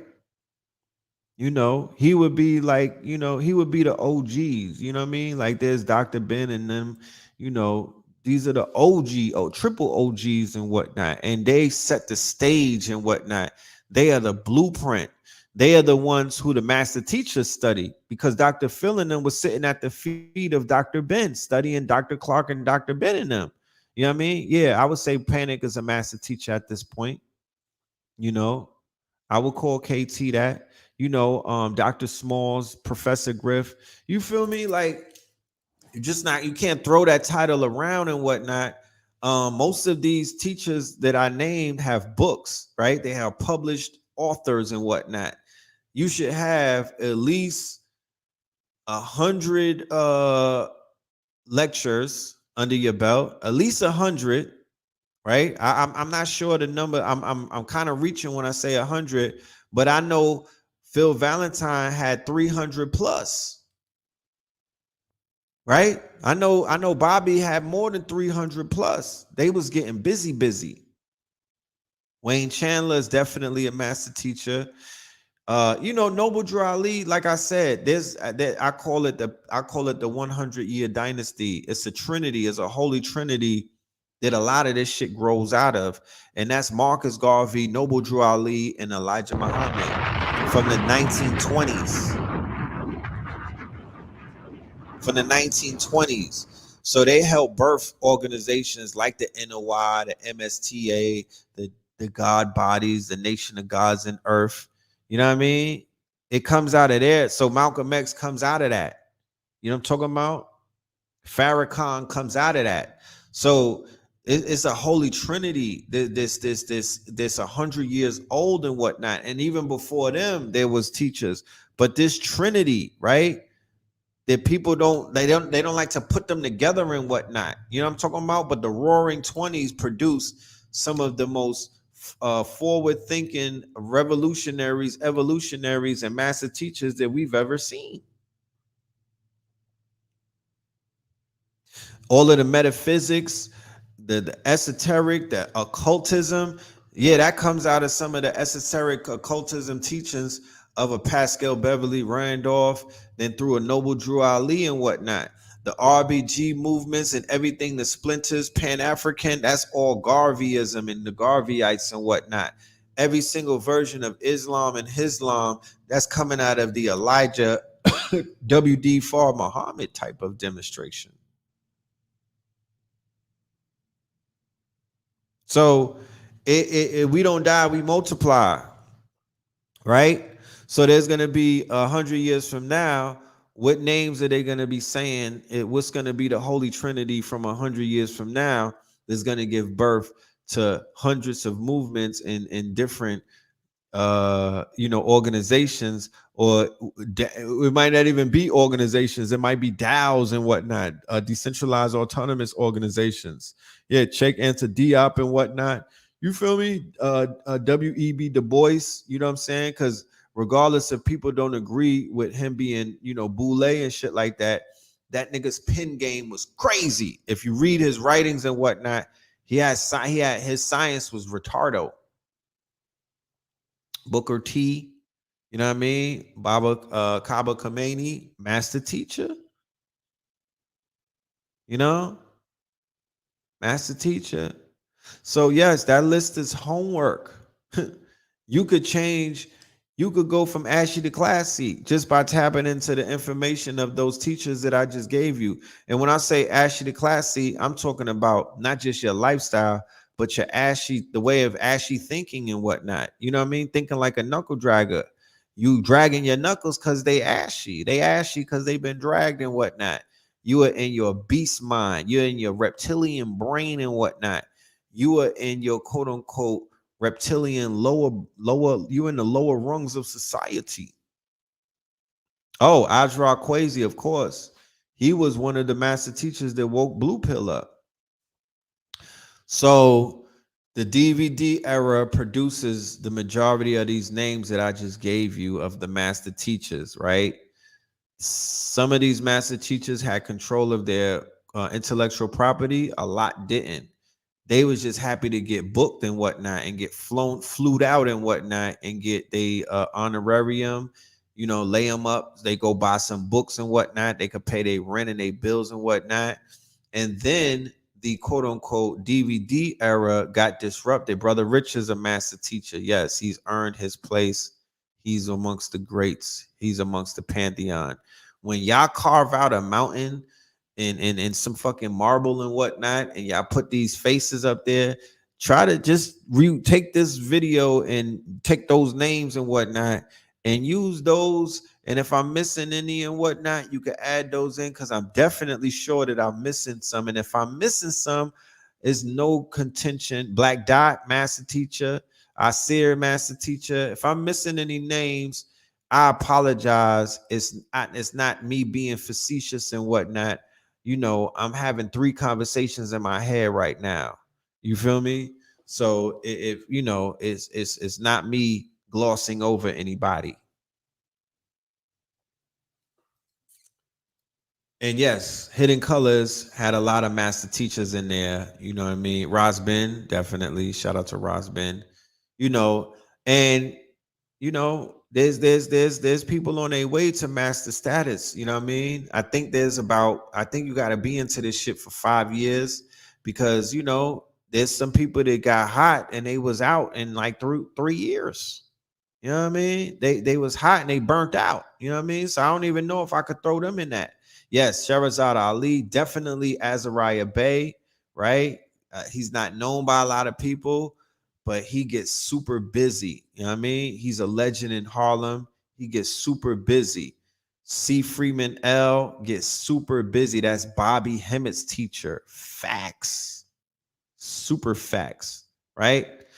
So to be even mentioned amongst these names, my G, like I'm super honored and whatnot. I feel like I got more work to do. I'm not content with the work that I've created, and I feel like I got more work to do, because I want to be a master. I don't want it to ever be. I don't ever want my name to get glossed over. So I got work to do, because these shoes of these men and these women that I mentioned, there's some big ass shoes, bro. There's some big ass shoes. So to fill those shoes, I gotta be a big stepper. You know what I mean? I gotta be a big step. I gotta contribute more. I gotta contribute more to this fucking pot. This pot that we cooking and whatnot. I gotta put some more ingredients in it. That's just me. That's how I feel. That's how I measure myself. I'm very hard on myself. Pause. You know what I mean? I'm very hard on myself. I'm not, I don't just, I have to be my worst critic, because if I'm not my worst critic, then fuck, I open that up to somebody else being my worst critic. You know what I mean? Yes, Anthony Browder, master teacher, Hank Rise's son, master teacher. So many, right? Some that you've heard of and some that you've never heard of, right? But there's so many. And, during the YouTube era that disrupted the DVD era, three things happened. The market for DVDs fell because you couldn't sell the DVDs the way that you were selling it before, right? Let's just say it began to slow down in the beginning, right? Let's say that it began to slow down. So as it begins to slow down, the profiteers and whatnot have to look for a new way to profit, enter into the debate era, right? Which brought windfalls of money and whatnot, or windfalls of quote unquote residuals, but it was the weaponization of the information, and the information, right, began to get pimped, right? The information got pimped in order for a monetary quote unquote windfall. Yes, brother Oba, master teacher, of course, Ra Aku, the cosmophysician, master teacher, the shit that he's been doing in these spaces, and the children that got birthed out of his demonstration, huh? Sister Myra Morse and Sister Myra L. All of them are legends. Those are two different teachers. One is an ancestor and one is not, but they're both master teachers in my book.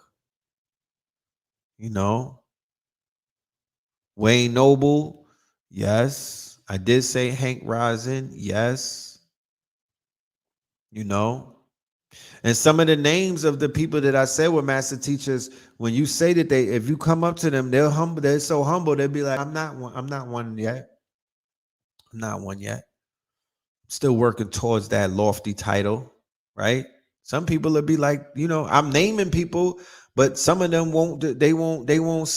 Yes, Queen of Four and Supernova in my book. They'll be like, I'm not one. You know what I mean? I got work to do. I'm amongst the greats and whatnot. You feel me? I'm amongst the greats, but I got a lot of work to do. Write a book. I tell myself that. I got a few books that I'm writing right now. Write a book. You need a book. You know what I mean? Preferably, tell your story through documentary, through docu-series. Tell your story.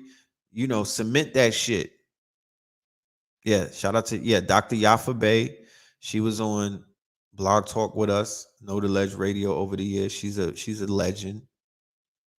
Dr. Claude Anderson, he's a legend, of course. He's a master teacher. So going back to I'm giving y'all the breakdown of the eras and whatnot. So in the VHS days, you had information, but you wasn't drowning in it, right? In the DVD days, you had information, but you were content with what you had. You wasn't drowning in it because you had to buy that shit, right? It was based off of your income. It was based off of your budget. If you could come and blow $1,000, if you could blow $5,000, then shit, you were funding your own library and your house and whatnot. And that investment would basically take you, if you were applying the information, that investment could potentially take you from a knuckle dragger, somebody whose lights were out at 85er, to the motherfucking 1% or a 5%er. You could potentially become a master's teacher by being a master student, by investing in these teachings and whatnot from these lecturers, because they were giving information that there was no Google like that. Even the earlier phases of Google, you couldn't even find the shit that these teachers were talking about. The earlier phases of Amazon, you couldn't even find some of the books that they was talking about. When those bookstores, the esoteric and the conscious bookstores, begin to close down, then a lot of those titles begin to filter into Amazon, and you get access to shit like that. That would be more in the streaming era or the tail end of the YouTube era and whatnot. So you still had So now the VHS era, I would say there was about 50 names. Uriel Bay, who made transition, he's a master teacher. He's a master. He was a Moor and whatnot. He lost his life. He wrote about 3 books. He is a legend with his shit. Uriel Bay, rise in power to you, King. So now in the DVD era, it expands to about 100 different names of teachers and whatnot, right?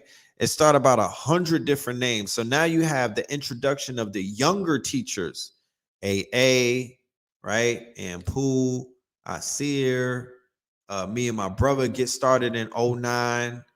Of course, like I said, SETI and all of them, so this is the hip hop generation.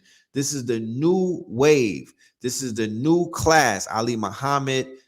This is the new wave. This is the new class of the teachers and whatnot.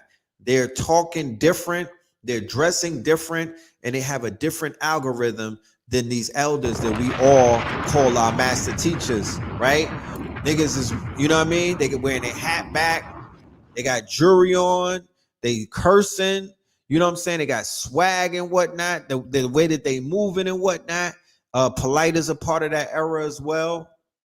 He comes in around 2010. You feel me? So this is the new era. Natural Tahuti comes in as well. This is the new era, right? It's a lot of people mostly getting co-signed in Harlem. Like if Harlem didn't co-sign you, nobody niggas was like, who the fuck are you? You know what I mean? If you're not standing on 2/5, if you're not standing on national black theater stages, then what are you again? Who are you? Nigga? Yeah, Panic as well. Who? Like if you didn't come through those channels, they like, who is you? Right? So at the same time, behind the scenes, Africa Bambaataa plays a major role in everything that I'm speaking about, because Africa Bambaataa is the father of hip hop, right? So as the father of hip hop, right? And he's like, yo, the 5th pillar of hip hop is consciousness, and he's the father of hip hop. And what Africa Bambaataa brought to New York consciousness is the fact that his name held weight, right? And he was able to secure national black theater for the Moors, right? Taj Tariq Bey and Ras Mariah Bey. And he was also able to secure Mondays for Dr. Ali Muhammad, who had ISIS before the ISIS became a terror group, and then he changed it to ARNA and some other titles and whatnot. But the Monday and the Wednesday classes were very, very, very essential to the growth and development of consciousness throughout the years. Sinetta on 125th Street was even more important than those 2 days put together. Sinetta, I would say, would be the counter. He would be the cornerstone and the focal point of that whole era and whatnot. He would basically be considered the godfather of that era. But it was the movements behind the scenes of our good brother Africa Bambaataa before the controversy, before we found out what he was doing in the shadows and whatnot. He was instrumental in setting a lot of things up in order for us to do what it is that we had to do on those stages and whatnot. Remember, you just wasn't going live back in those days. You had to make your name on a stage. You had to get co-signed to get in front of the people, and for the people to be like, I like that nigga right there. He's one of them ones. You wasn't self-anointing yourself. Nobody was just coming along making a DVD saying I'm the king of this, and you wasn't being, you had to get co-signed by the community. You got signed. The people signed you. The people signed you. You were signed to the streets. The people said that you was a master teacher, right? The people said that you was a master teacher. Thank you for bringing that up. I almost forgot. I almost forgot that during the YouTube era, right? Yes, and Umar Johnson was one of those of the young era as well. He comes in 2010 as well. He's a disruptor, and he basically shook that shit up when he came in as well, with the RBG and what he was talking and whatnot about mental health and the youth and whatnot. You feel me? So Blog Talk Radio, right? During the 2008 YouTube come up, right?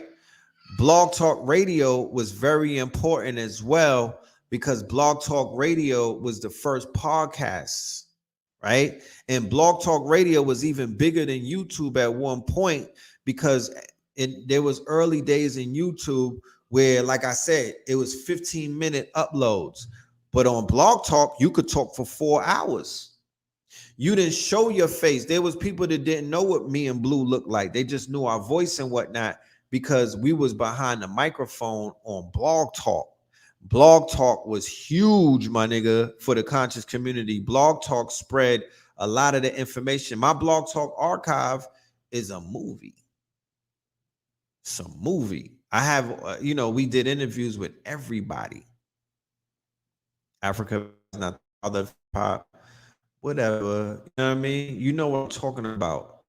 He's considered one of the pioneers of hip hop culture. Regardless of what you may say, you can't take that away. He's a pioneer of the culture, and he has a lot of push and pull based off of that.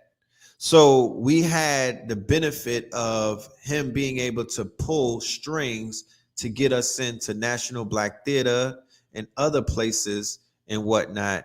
And that's what it was. Okay, that's just what it is, right? The remix with definitely. With Mrs. Blue was popping.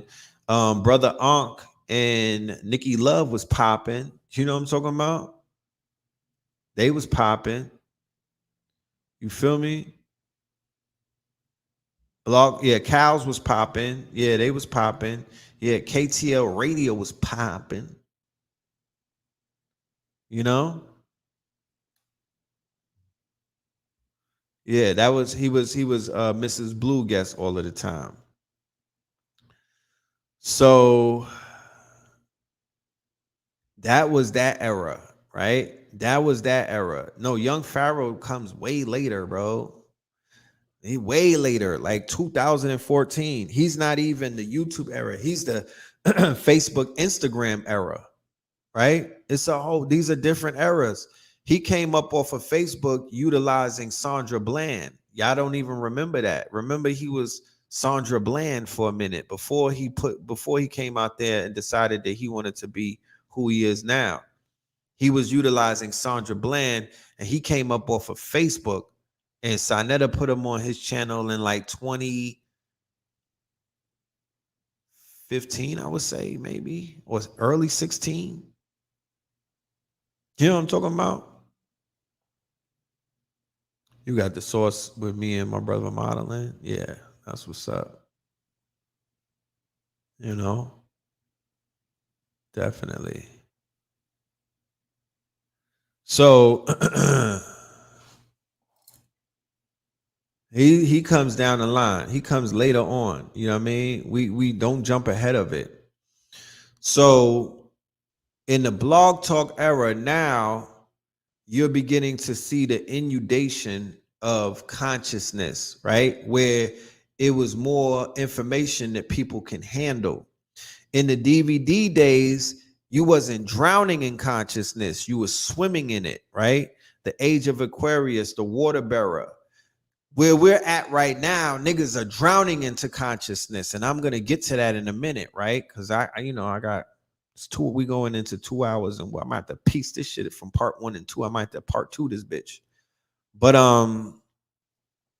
we were drowning in consciousness. Now, back then, when you think about it, you didn't have 1,000 different names to choose from. You have that now, right? You have that now, right?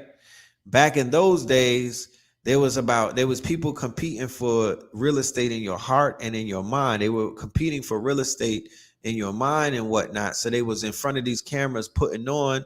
They was on Blog Talk showcasing their abilities and their skills and their quote unquote the dexterity of what it is that they were teaching and learning, right? So after the quote unquote Blog Talk era in 2013 and in 2014, YouTube began to monetize. YouTube opened up the 15-minute thing to you being able to broadcast on it for hours. You could upload hour-long videos and whatnot. And then I believe they implemented an aspect of going live that changed everything.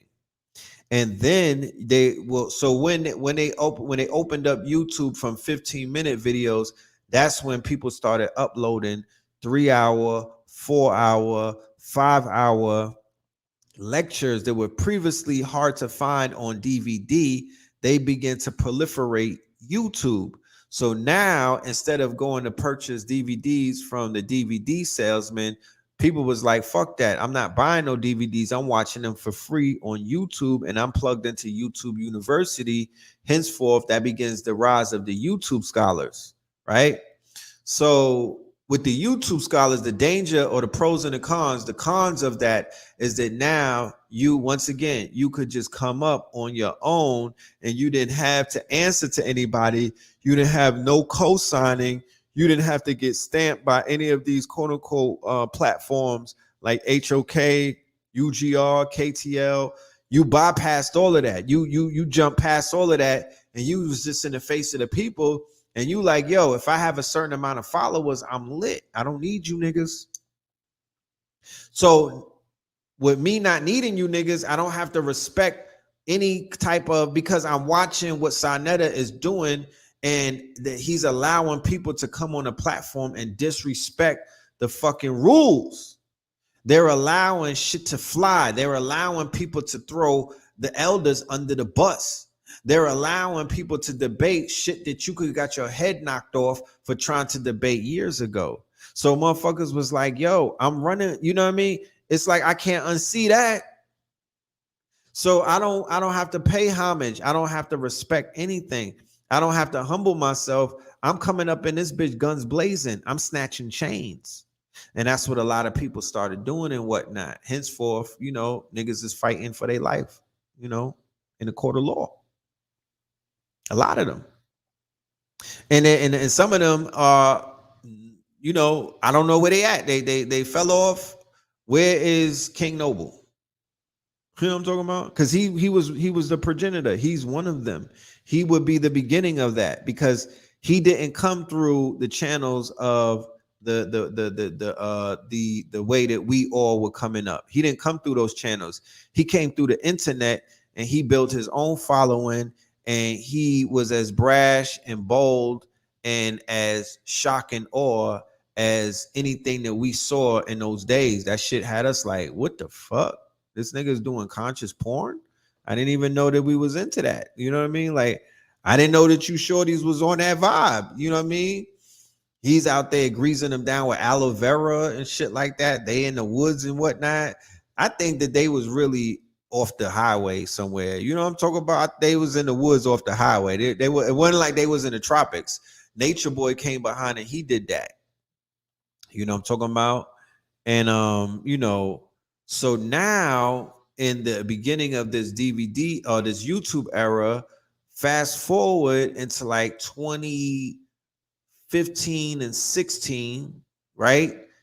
That, in my humble opinion, is the end of the conscious community for that quote unquote iteration. And that was the beginning in 2016, 2017. That's the beginning of the troll channels, right? That's the beginning of the Instagram consciousness, right? The Instagram consciousness come up. That would be the paradigm shifters, right? That would be everybody that came up off of Instagram that was not tied into anything on YouTube, right? That's 19 Keys, that's Ben X, that's Rizza Islam, that's Derek Grace, that's Pop Darby. And fortunately, you know, we all fell under the umbrella of the paradigm shifters and whatnot. And we were able to see, you know, and help to steer. And we were privy to being a part of that rise and whatnot, because, like, you know, at that point I was a little disenchanted with was the previous conscious community. I've just felt like, you know, that shit had run its course, you know what I mean? And there was a lot of falling outs and whatnot. and people were picking sides and all kind of shit was going on. And you know, I was like, yo, these young brothers that's doing their work on Instagram, I'm like, this is the new wave. I saw it before it even happened. I'm like, this is the new wave. These brothers are bringing a new energy and whatnot, and they not affiliated with none of these platforms. It's like they not signed to none of these labels and whatnot. They don't have no ties to these labels, so they're clean, right? And this was also the era of Pharaoh and them coming up and whatnot. And as anybody remembers, there was a lot of contingency when they bumped heads and they had that falling out with Zanetta. And to be honest with you, that was the beginning of the end. But the true ending of it was when Africa Bambaataa got exposed. That was the end of the community, because I said, like I said before, he was working behind the scenes. He was a progenitor. He put a lot of building blocks in place. Yes, Facebook and Instagram, but you know, that whole crop of teachers is that's a whole new era. Yeah, you might have seen them on Black Magic. You might have seen some people on Sinetta here and there, but that's not how they came up. They already had followings before that. They was already on the wave before that. You feel me? They already was on a wave before that. They was building their followings up organically and whatnot, and they caught the attention of the platforms, and then they came up and did, you know, interviews and shit like that. But they was already on their upward mobility or trajectory and whatnot. So when we get into 2018 and 19, we're in an era now where you don't even have time to pay attention to what the fuck you learning. You getting information from YouTube, you get information from Instagram, you get information from TikTok, you get information from Facebook, you get information from the Hidden Colors, all of the fucking series. So you are being drowned in information. You are getting fucking flooded with information. You don't know what's real. You don't know who's who. It's hard to identify who's connected with who comes out of what camp, what information should be trusted. So now you might have a teacher who's really giving you the real, but he don't have as many followers as this nigga. So in your mind, you like, I want to believe this nigga, but I'm running with him because of his following. You become number whores. To this day. To this day. Then the cult of personality begins to take effect, and you like, nah, I like this nigga's drip more than the other nigga's drip. To this day. To this day. Then you got grown men, black men at that, telling other black men, I like that man. What are you talking about, family? You like him. You like him. Nobody likes, we're not doing this.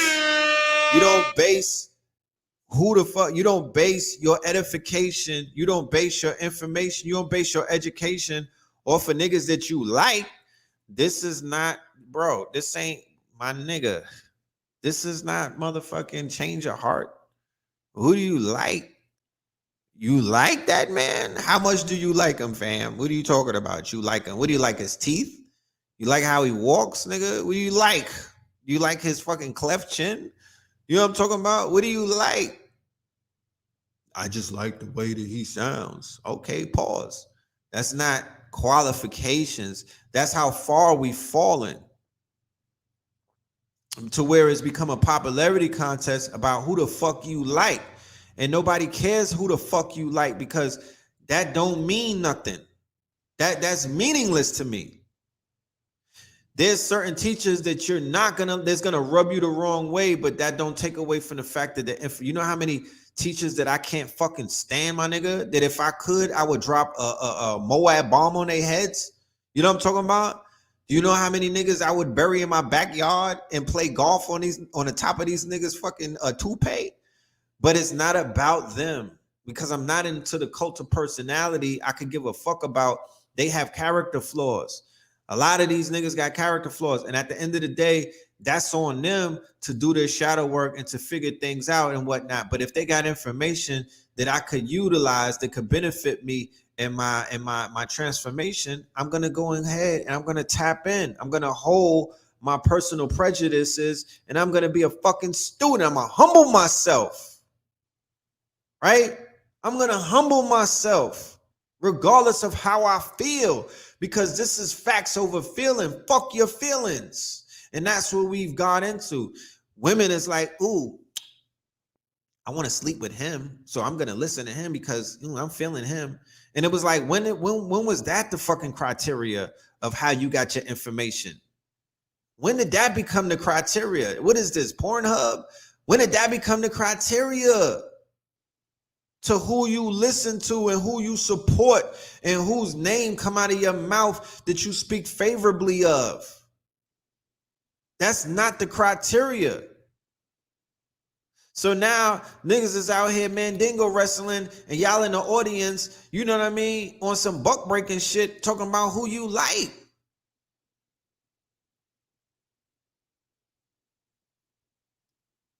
Because everybody wants to see how you fight and fornicate.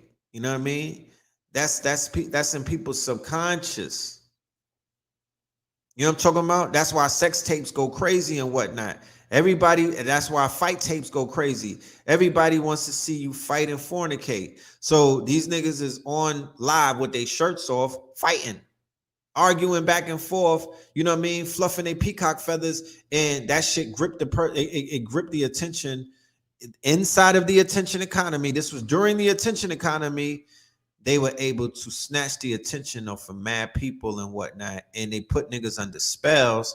Come to find out that a lot of these people wasn't even qualified to be teachers in the first place, because they had mad inner work to do before they got in front of you and they were able to teach you, because you don't know what to believe now, because these niggas don't even believe themselves. To this day. To this day. And you drown in the information. You don't have so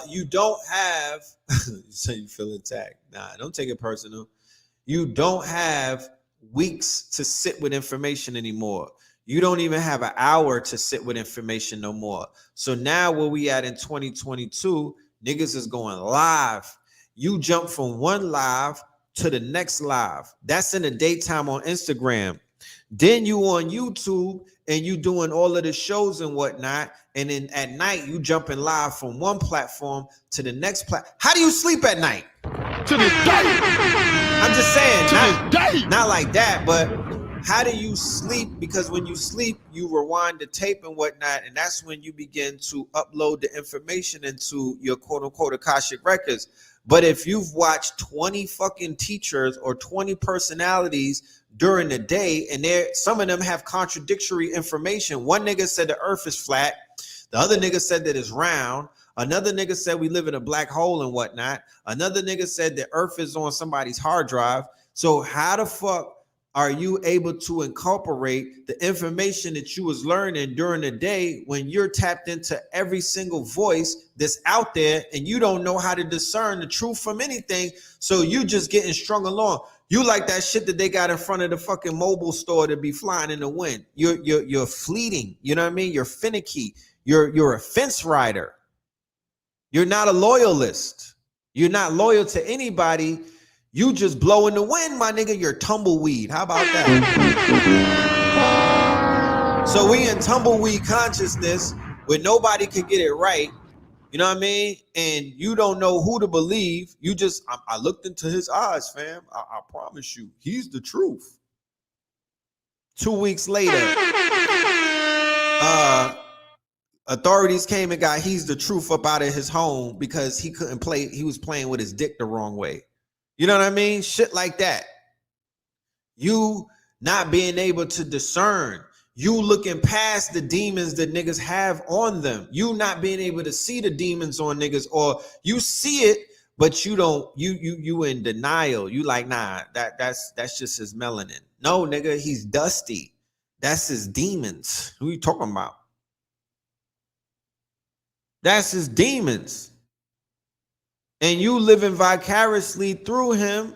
And then you got these sadomasochists, and you got these narcissists, and you got these people with these dark tetrads. You know what I mean? Motherfuckers had popcorn sitting back watching the best of Nature Boy through all of these years.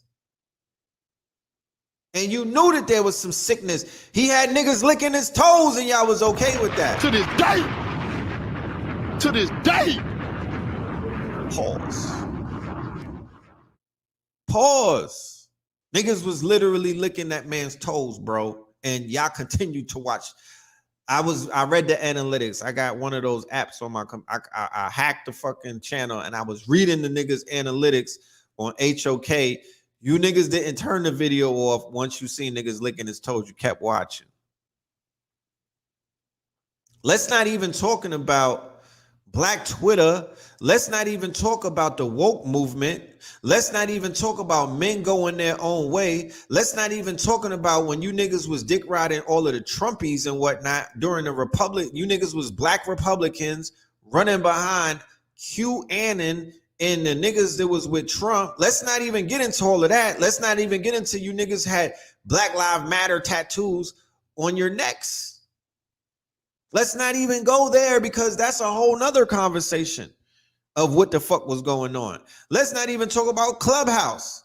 So you got Instagram, you got Clubhouse, you got TikTok, you got YouTube, you got Facebook, and don't live around conscious niggas, and they the biggest and baddest on the block or inside of the fucking bando or the house that you squatting in and whatnot. You're being drowned with information at this point.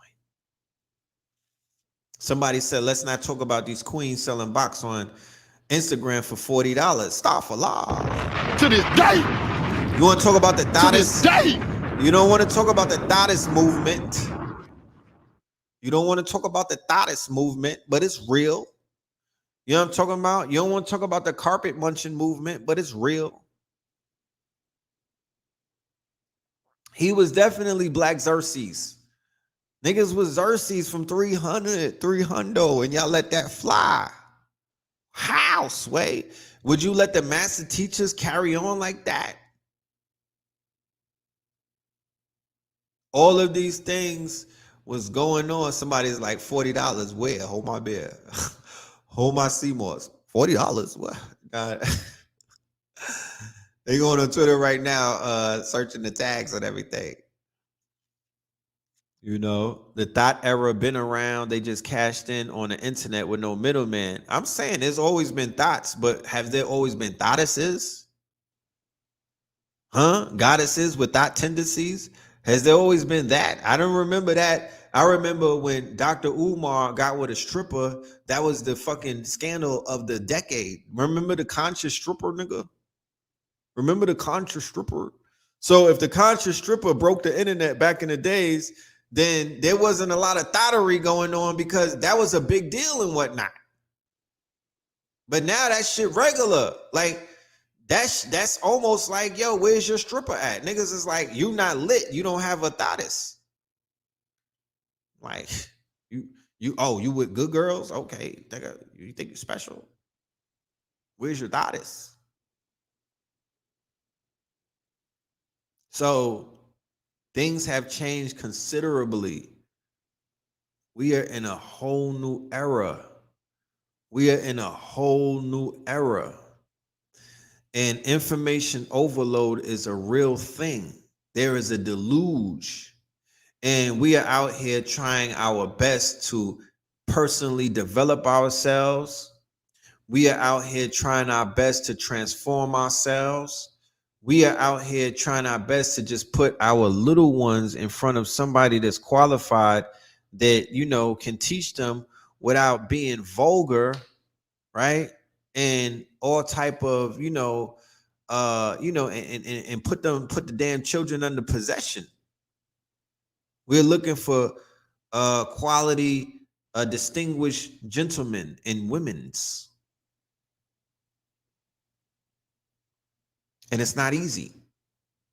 So Somebody said the conscious city girls. Hold on. To this day. I like To that. this day. JT Money Bay. You know what I'm talking about? JT Money Bay. The conscious city girls. That's lit. You know what I'm talking about? That's a whole movement right there. Talk about it. So, I'm just pointing things out. I'm not judging. I'm just smudging. And I'm giving y'all a protracted timeline of this community that, you may either be a part of, or you may be checking out from the outside looking in, or you may be fed up with, and you like, I'm going back to the church. I'm going back to TD Jakes and whatnot. But I'm giving you some insight as to the many trials and tribulations and the ebb and flow of this community, and why things have shifted and changed over the years, and why it is what it is. So it is what it is. You know what I mean? And it's going to continue to change, and it's going to continue to shift, but we should be a little more shifty in our approach as to who we are allowing into our hearts and minds, because that's where the conscious teachers live, in your hearts and minds. Where's all of the conscious artists? It should be way more younger gods. Yeah, it should be way more, way more. I'm looking for them way more. And I would say, just because you make music don't mean that you hot like that. No disrespect, but go and listen to Cambada and weigh your shit against that. Right? That's the litmus right there. It's Cambada is the litmus, and Cyrock is the litmus. Those are the litmus tests. That's the quote unquote bar.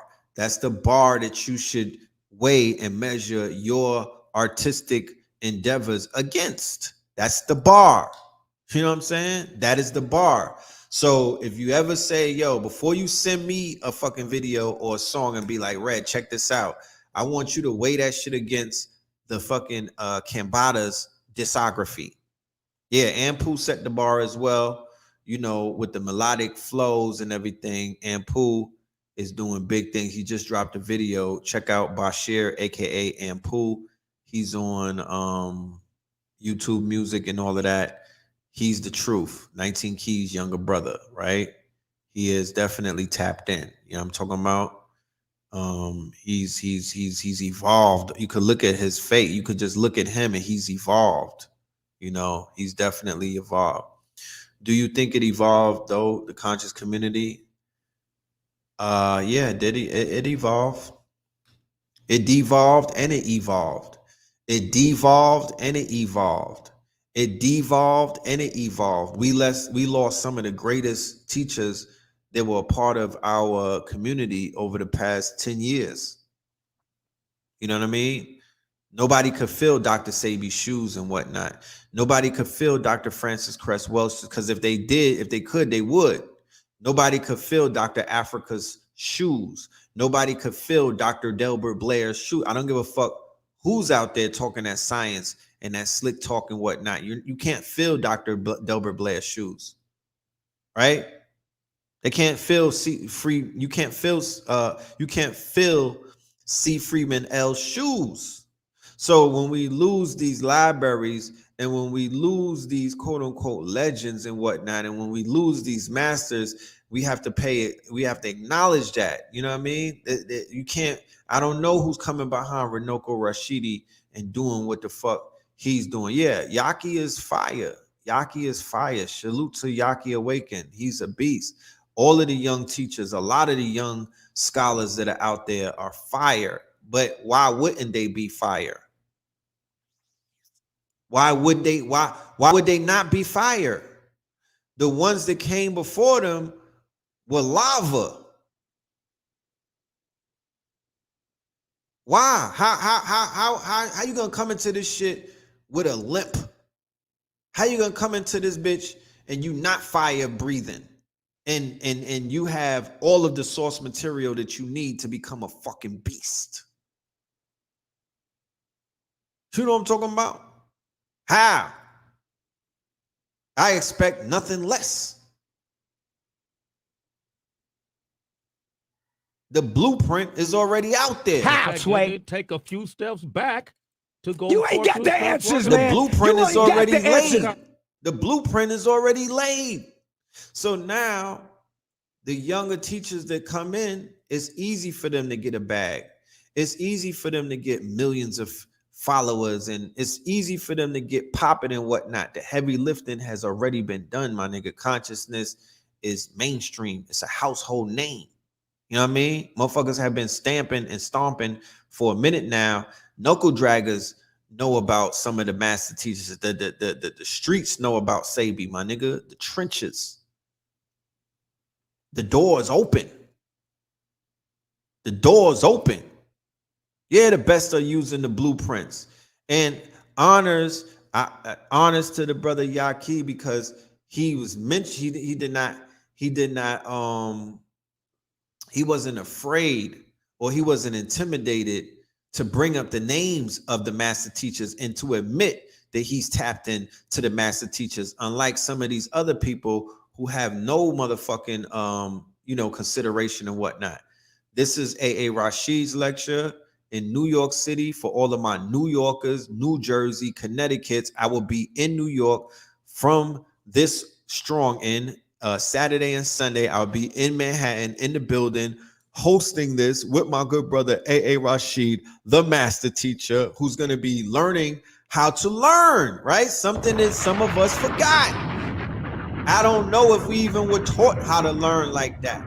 And that's not me judging nobody, right? It's part 1 and 2, Saturday and Sunday. One of them start at 4 p.m. and the other one, I think, start at 1 p.m. on a Sunday and whatnot. Right. And then on Thursday, right, that's on Saturday and Sunday. Then on Thursday, I'm going to be doing Stream Chasers Strive and Thrive 2022, right, online, right, June the 30th. I'm going to be doing it online, 7 p.m. Eastern, right, on Thursday on Zoom for my online audience. And that's going to be dealing with how to fortify and protect yourself going into this summer, so you don't have to be put underneath no type of fear campaigns about, oh, the money is running out. Oh, we don't, oh, the food is running out. Oh, gas is too high. Rent is too high. All of that shit that they got people, you know what I mean, in their fear bag. They got motherfuckers scared to come outside and whatnot. We are going to present to you 44 income streams that you could basically run with the minute you get the information. This is shit that you can apply right now. Okay, right now. And we'll be doing it in 4 different tiers. From tier number 1, which lunch money, gas money, you know what I mean, laundry money, weed money, you know what I'm saying, whatever, dice money, all the way up to tier 4, where we're talking $100,000, $200,000, $300,000 a year positions that you could easily put yourself into if you sharpen up your motherfucking skills and you get motherfucking busy with it. I'm talking about 5 a.m. wake ups. You know what I'm talking about? I'm talking about laser focus. You're going to have to be laser focused because the competition is thick right now. Everybody hungry. Sounds like we all messed up. Why would you come to that conclusion? How would you come to that? I would never say that. I would say that there's a correction that has to take place, and it already took place, and it's still taking place, right? There's nothing wrong with that correction. However, it is what it is. You know what I mean? And you let the trash take itself out. You let the trash take itself out. But once the quote unquote trash takes itself out, you got to know what you're looking at, right? So they just passed a law where it's going to be easier to have a gun in New York City. That's a good and a bad thing, because at the end of the day, there's a lot of people in New York City right now. You know, I said it before after I came from Atlanta in 2020. I said, how the fuck are we even considered Americans if we can't carry a blicky in the state that we live in? Like, I can't exercise the Second Amendment, and I'm supposed to be an American, but when I go down south, niggas is walking around with guns like they walk around with sneakers. I don't feel American. I do not feel like a fucking American.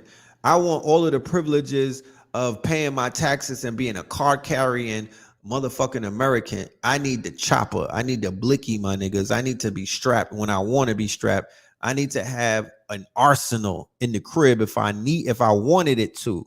You know what I'm talking about? I need that because they got that down south. Why they don't got that in Jersey, New York, Philly, and all of these other places in on the East Coast? So now they're like, yo, the Supreme Court was like, you know, the gun laws in New York is unconstitutional. Let them niggas clap it out. Everybody got a gun anyway, like in Chicago. They got some strict gun laws, and that is going to affect different states. So prepare for a red summer, like I was telling you from the gate. And I don't wish no bad on nobody. You got a 50 cal in Walmart. You see what I'm talking about? You got gun shows in SC all year. Yeah, now the gun shows is coming to New York. They coming to New Jersey, Philadelphia, Chicago. It's gonna be a red summer. You know what I mean? Get the fucking blicky and grip up, you know, or get you some people that you trust that will protect you and sock it to their pocket. You know what I mean? Because ain't nobody pulling up with no guns to protect you if you're not supporting them and if you're not putting no motherfucking coins in their bank. You know what I mean? You're gonna have to invest in your freedom. Freedom is not free, and your safety is not free either. What happened to brother Sankofa? I believe he's in the Carolinas. Shout out to Sankofa. That's my guy. He's in the Carolinas. So for all of the queens out there, single mothers, you know, beautiful sisters and whatnot who be getting catcalled and followed and shit, and you know you live in a city that's buck wild, you know what I mean? Holla at me. I'll teach you how to bust a blicky. You know what I mean? Because you should be protected and you should know how to protect yourself, but you definitely should be protected. And I said it before. There's no, I don't know one gang on the planet, one black gang, one FBA gang, one black gang, one gang from the hood that a woman can call up if they got violated by a man, right? There's no gang that y'all could just reach out to and be like, hey, sex, money, murder, can you protect me? Can you get me some get back? Can you help me? A brother try to rape me. Can you handle that? That's not what these gangs is out here doing, my nigga. They are the ones doing the fucking, they are protecting the rapists and the motherfucking the violators. They hide in the gangs. So what purpose do a gang have if they won't even protect our women? But when you look at the white people or the Europeans or the Nordics and whatnot, they have that. They could go to the KKK and get some get back. They could go to the quote unquote Blue Lives Matter gang and get some get back. They could go to some of these clandestine militias and whatnot and get that get back. Them niggas will pull a fucking string or two and they'll ride on you. Yeah, Professor Griff will teach you how to shoot. He's ready. Y'all ready for him? He's ready. I spoke to him recently. Are you ready for him? Because he's willing to do it for you. New Era Detroit is definitely protecting the community. I hope y'all support him. George Zimmerman walking around. Why? You know why. Didn't GD start out as neighborhood watch? You know what happened. A lot of gangs started out as neighborhood watch. You feel me? Because power corrupts. Power corrupts. And absolute power corrupts absolutely. So you witnessed that when some of these gangs got into power, they got corrupt and then they corrupted absolutely. So we don't have to lie about it. You know what I mean? That's what the fuck happened. Niggas is corrupted. You know what I'm saying? They compromise. So with that being said, I gave y'all the rundown about what we doing. The 200th episode of Melanin Monday on Monday. You know what I mean? Inshallah. And I'm in New York for this strong end. I want to see the face of my New York people. I miss y'all. I would love for y'all to pull up. You cannot buy tickets at the door, right? you have to either go to that'smyson.com for your physical ticket. Where's my mod? If you could put that website in the chat, That's My Son. That's the tickets to be there physically, right? It's a 2-day event. We're gonna have food. We're gonna have entertainment. We're going to have lectures. We're gonna have entertainment, information. We're gonna feed you. You know what I mean? And we're gonna enjoy ourselves, and we're gonna make a great memory, right? Because this is about memory. We in an age of experience. We here to make everlasting memories and shit like that. You feel me? And if you're not in New York City, I want you to tap in. I don't give a fuck if you in Boise, Idaho. I don't care if you behind the ice wall in Alaska, my nigga. Go to KTL University and get your tickets. You know what I'm saying? Because we're gonna be dropping we're gonna airdrop an ebook to the people to show up, and we're gonna be giving out a free ebook to everybody that's a part of the stream and whatnot. So it doesn't matter if you're not in New York, you could be in New York through the stream. I want you to experience our New York audience through your internet and whatnot. And if you can't watch it, you have a picnic or a barbecue or a beach date, it's going to be recorded. You'll be able to watch it in perpetuity through KTLUniversity.com video on demand. You know what I mean? We make this shit very easy for everybody involved and whatnot. So the tickets for the online could be found at KTLUniversity.com. There's 3 options. You could buy one for Saturday, you could buy one for Sunday, or you could buy one for both days. And there's different prices for each one of them. I love each one of y'all. Love and light. We coming back to the UK either the quote unquote end of 2022 or the beginning of 23. All right. So with that being said, love and light, y'all. Peace, and we'll tap in 1.